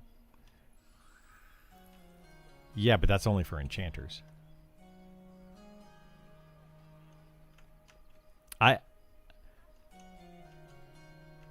I can definitely solo that mob if I have Sal, by the way.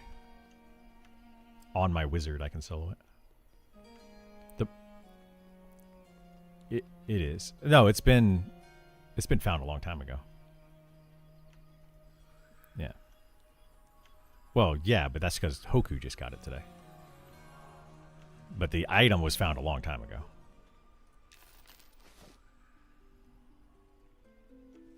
Yeah, it's from that. Let's see.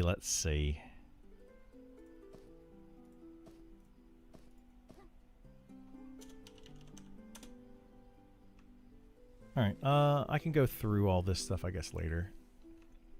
I got a ton of stuff. Lots of disenchant stuff today.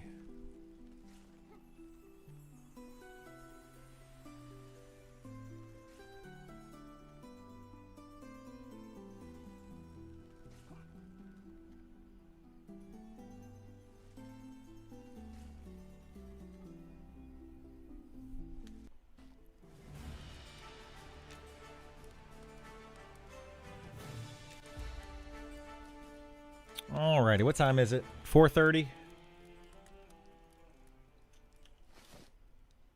4:30? Let me make some...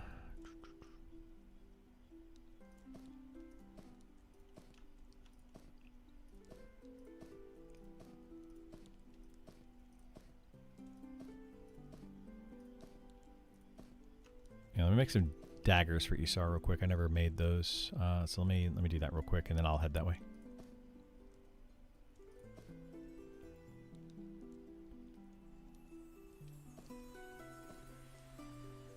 Oh, I meant to give that Amulet of Accord to my wizard. I don't know if he actually needs that or not, because I've got 7/7. I don't think that's worth it.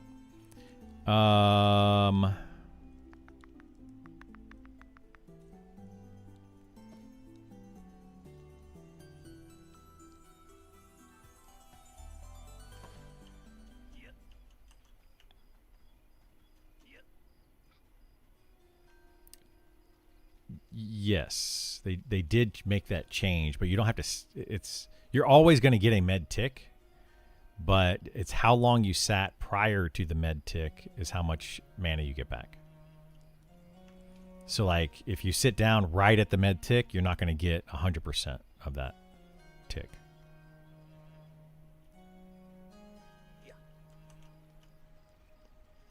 You need to be sitting for the full 6 seconds. You're going to get a little bit. You're going to get 1 second worth. 6 seconds would be 100% of the med tick. 1 second would be 1/6 of that. So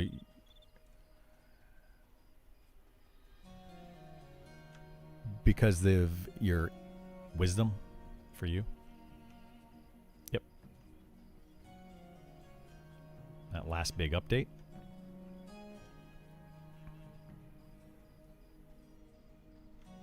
Yep. Same with health regen. Okay, let's see if we have rawhide.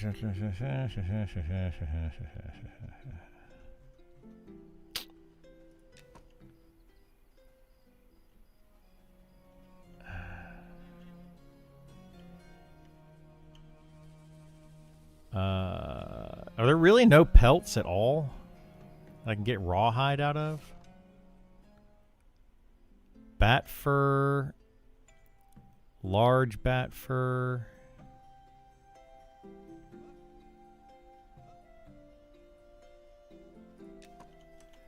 Yeah, people are getting their stuff and moving on. Yeah, probably that too.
What is the best way to change the size of the font in your chat window? I think you can right click and then scale window is probably the best.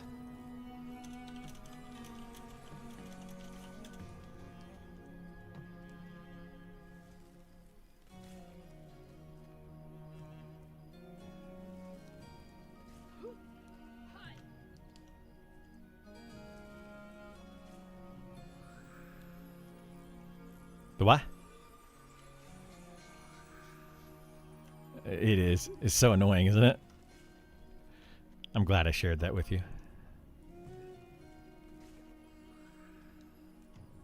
All right, I'm getting some rawhide real quick. I'll be able to make a bunch of daggers for Isar. I don't know how many daggers it'll make, but we'll see.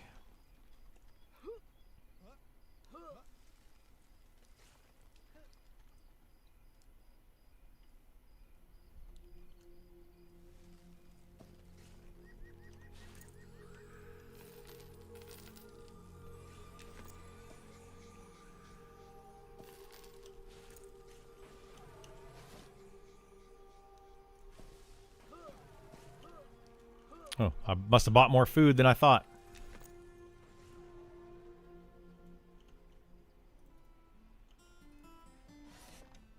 So that means we gotta buy another stack of water. Because I have to balance it out or I'm gonna freak out.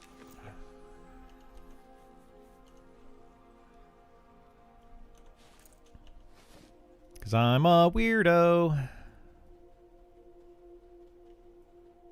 I'm a weirdo now.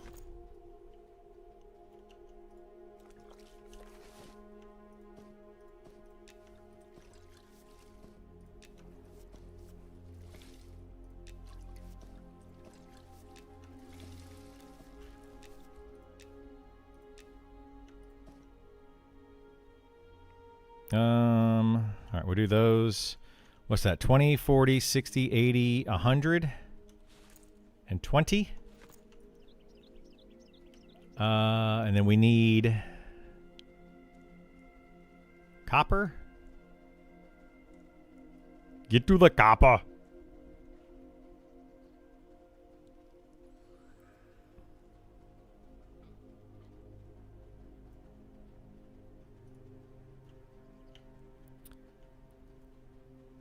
Let's do this with the donkey.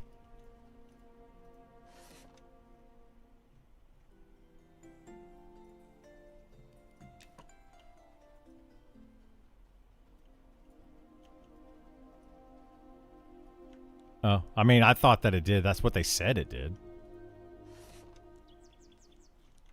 Doesn't necessarily mean that it's accurate.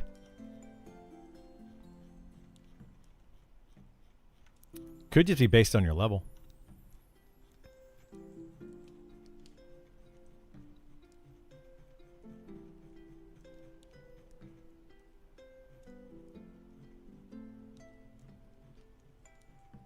Wait, is there really no copper ore?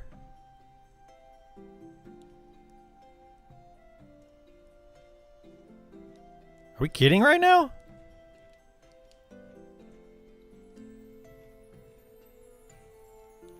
There's no copper ore?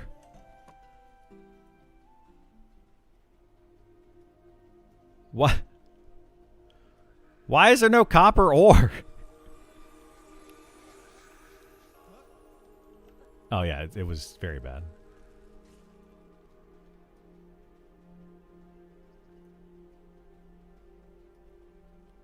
I don't understand why there would not be any copper ore, because, like, I mean, I understand it might be the most needed just because of low-level characters, but good gosh.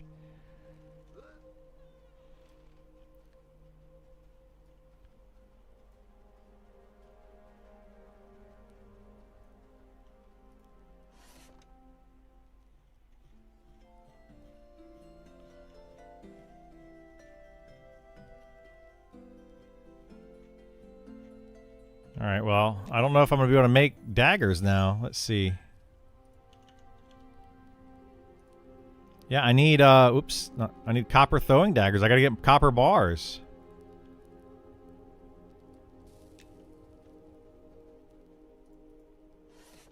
What? No.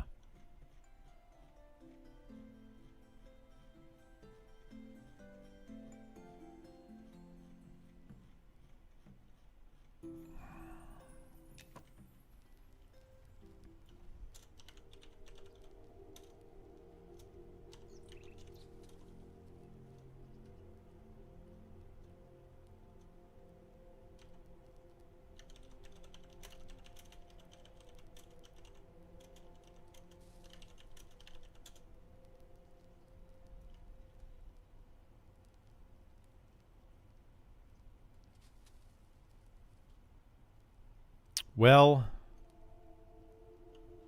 I didn't think that those boxes were fixed yet. I thought they were still broken. Well, where the heck am I going to get? Well, now I'm annoyed.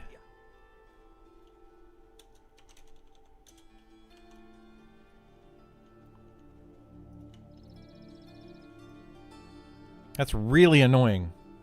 Can't get copper anywhere. You got 60 ore? I'll take it.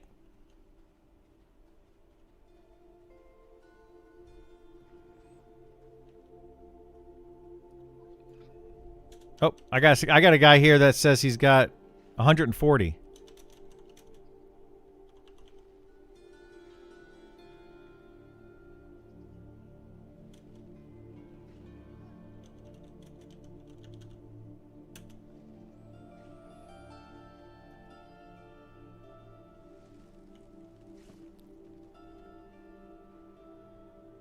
Who's this? Oh, copper.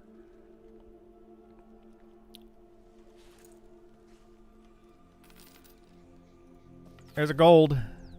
Thank you.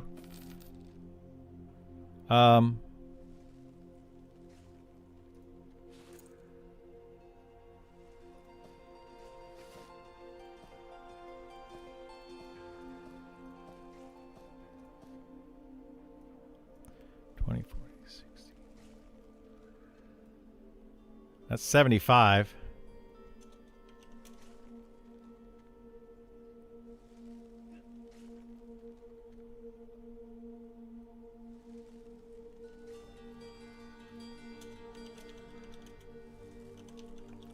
Yeah, kind of.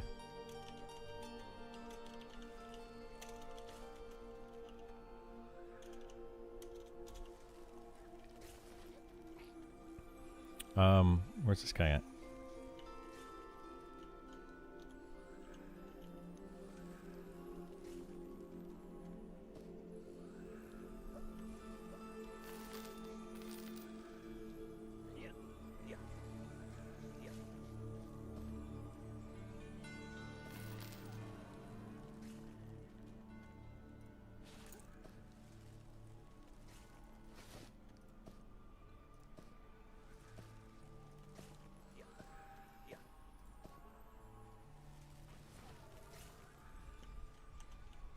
Yeah.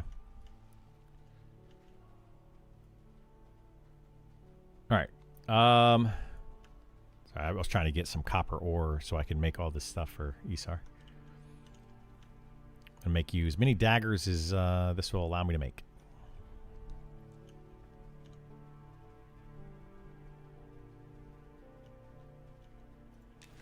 Yeah, thank you so much, Stefan. I appreciate it, bud. Okay, so copper bar, we need crude ingot mold. So we need like 100. And then like, I don't know, another 40? Something like that. Let's do that.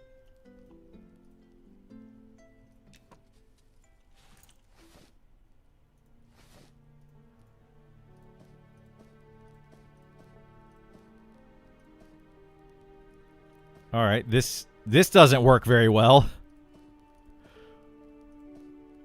Look at that. If I grab the same one twice, it just... That's weird. Okay, well, whatever.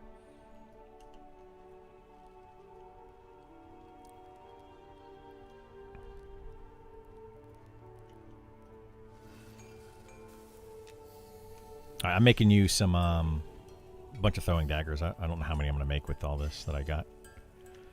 I had to buy like copper ore because there's none on the vendors, and it was just a whole pain. But I'm making them.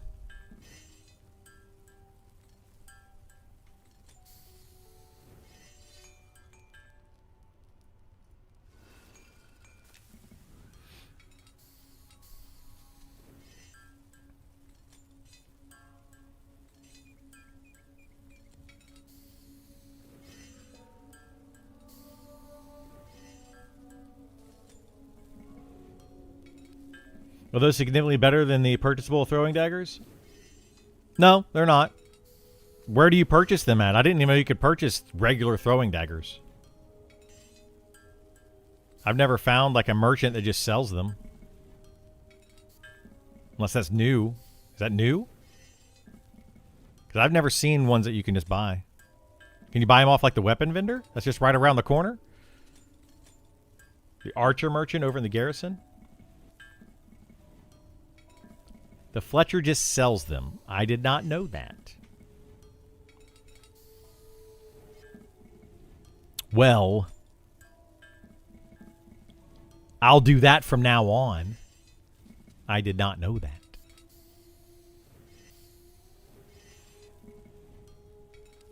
Yeah, I don't think I've checked that Fletcher merchant in forever. I haven't been over there in a long time. Well, we have the materials now, so I'm just going to use them. But no, these are not better by any means.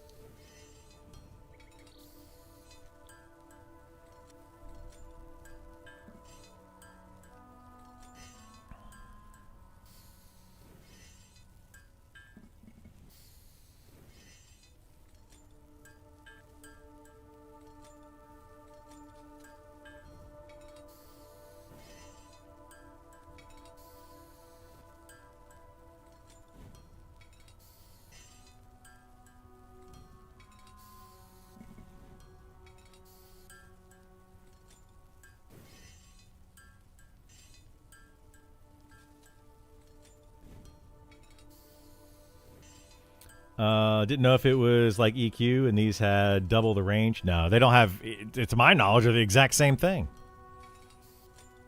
I would imagine. I'll go check here in a second. We'll make these and then we'll look. They're probably just maybe like one more damage or something, which doesn't matter. Damage literally means nothing. For the daggers, anyway.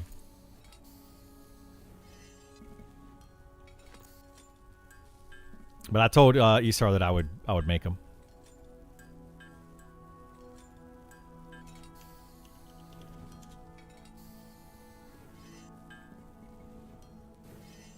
$20, $40, $60, $80, $100, and $20.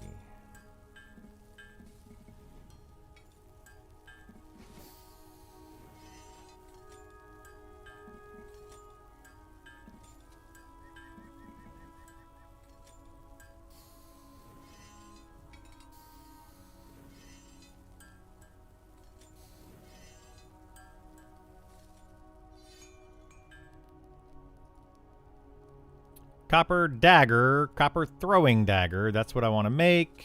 Make them all. That should be 24 times 100, so 2,400.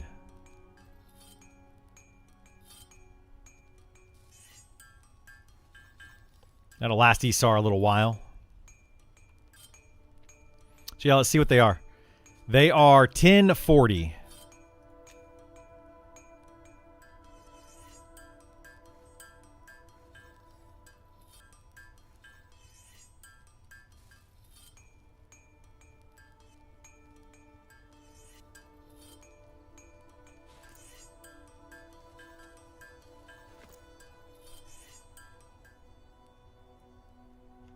All right, I'm running that way now. I just made a bunch of daggers.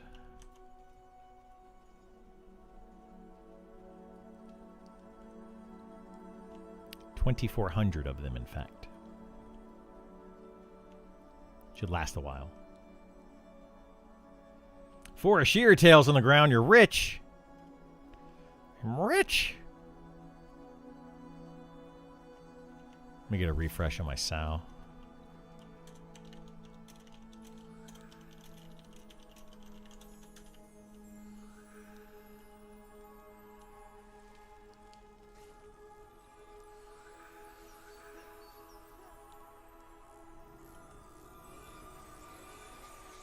Yay.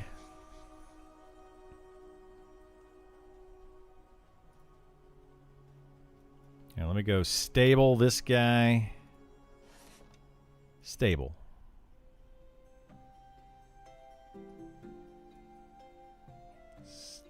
Stable. There we go.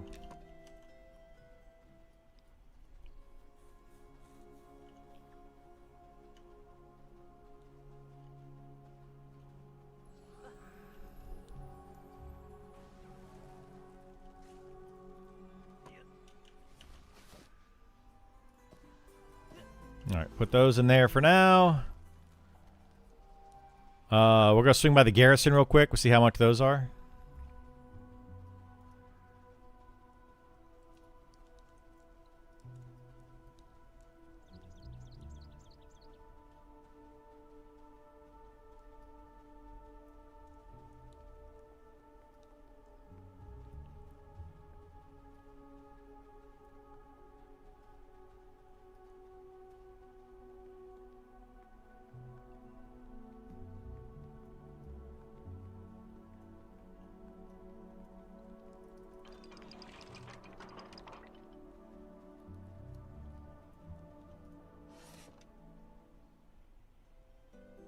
They don't have daggers.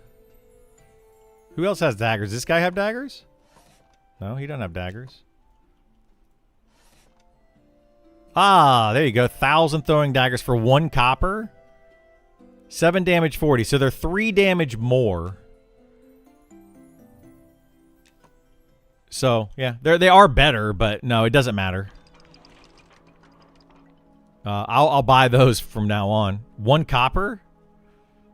That's crazy. For 1,000? That's wacky.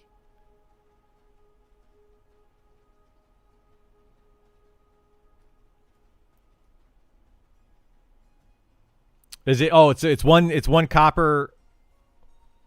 One copper each dagger. So 10 silver for a stack.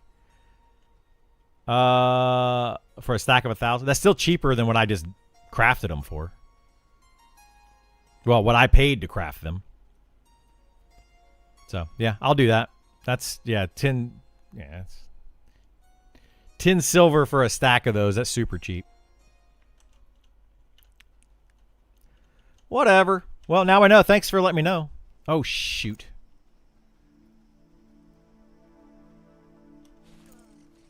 Where did all this money come from?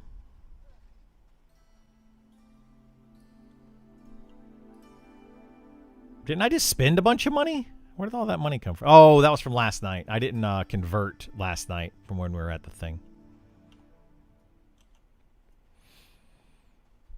I got a crazy amount of AC now, though. You want to see this? Check this out. That plus this. Check it out. Check it out. 512 AC. Self-buffed.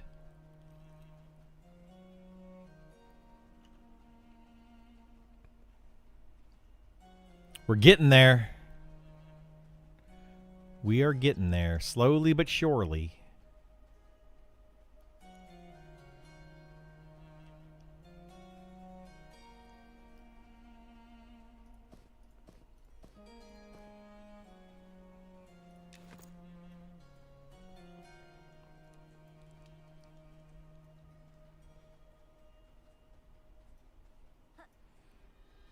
What's up, Irohini? How are you?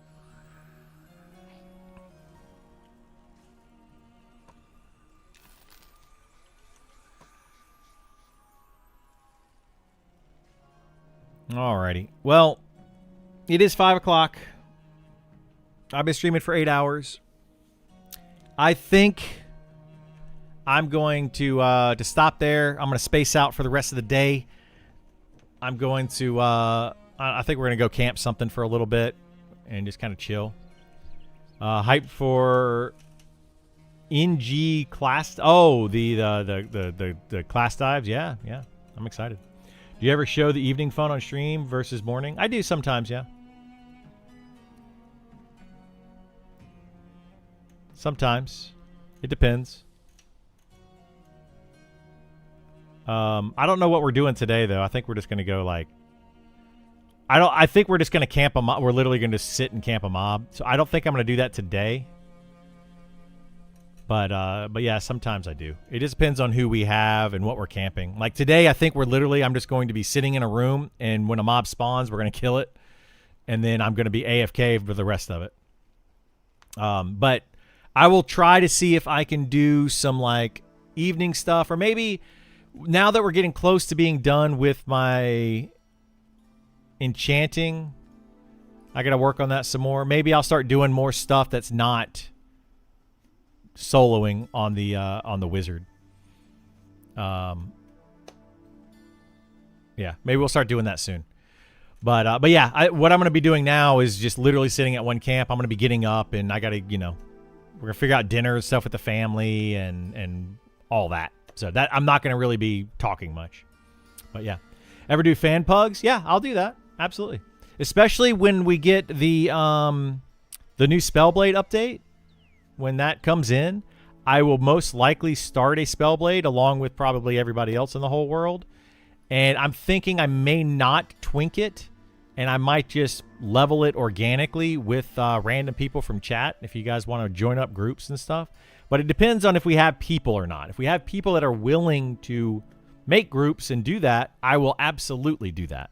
But it all depends on if we have groups that are willing to do it. So, but anyway, thank you so much for being here. I do appreciate it. Hopefully, I will see you all tomorrow. I'll be back on here by 9 a.m. Eastern, maybe before. Depends on if I get up and go for a bike ride or what I do tomorrow morning. But yeah, I'll be back definitely tomorrow morning at some point. So take care.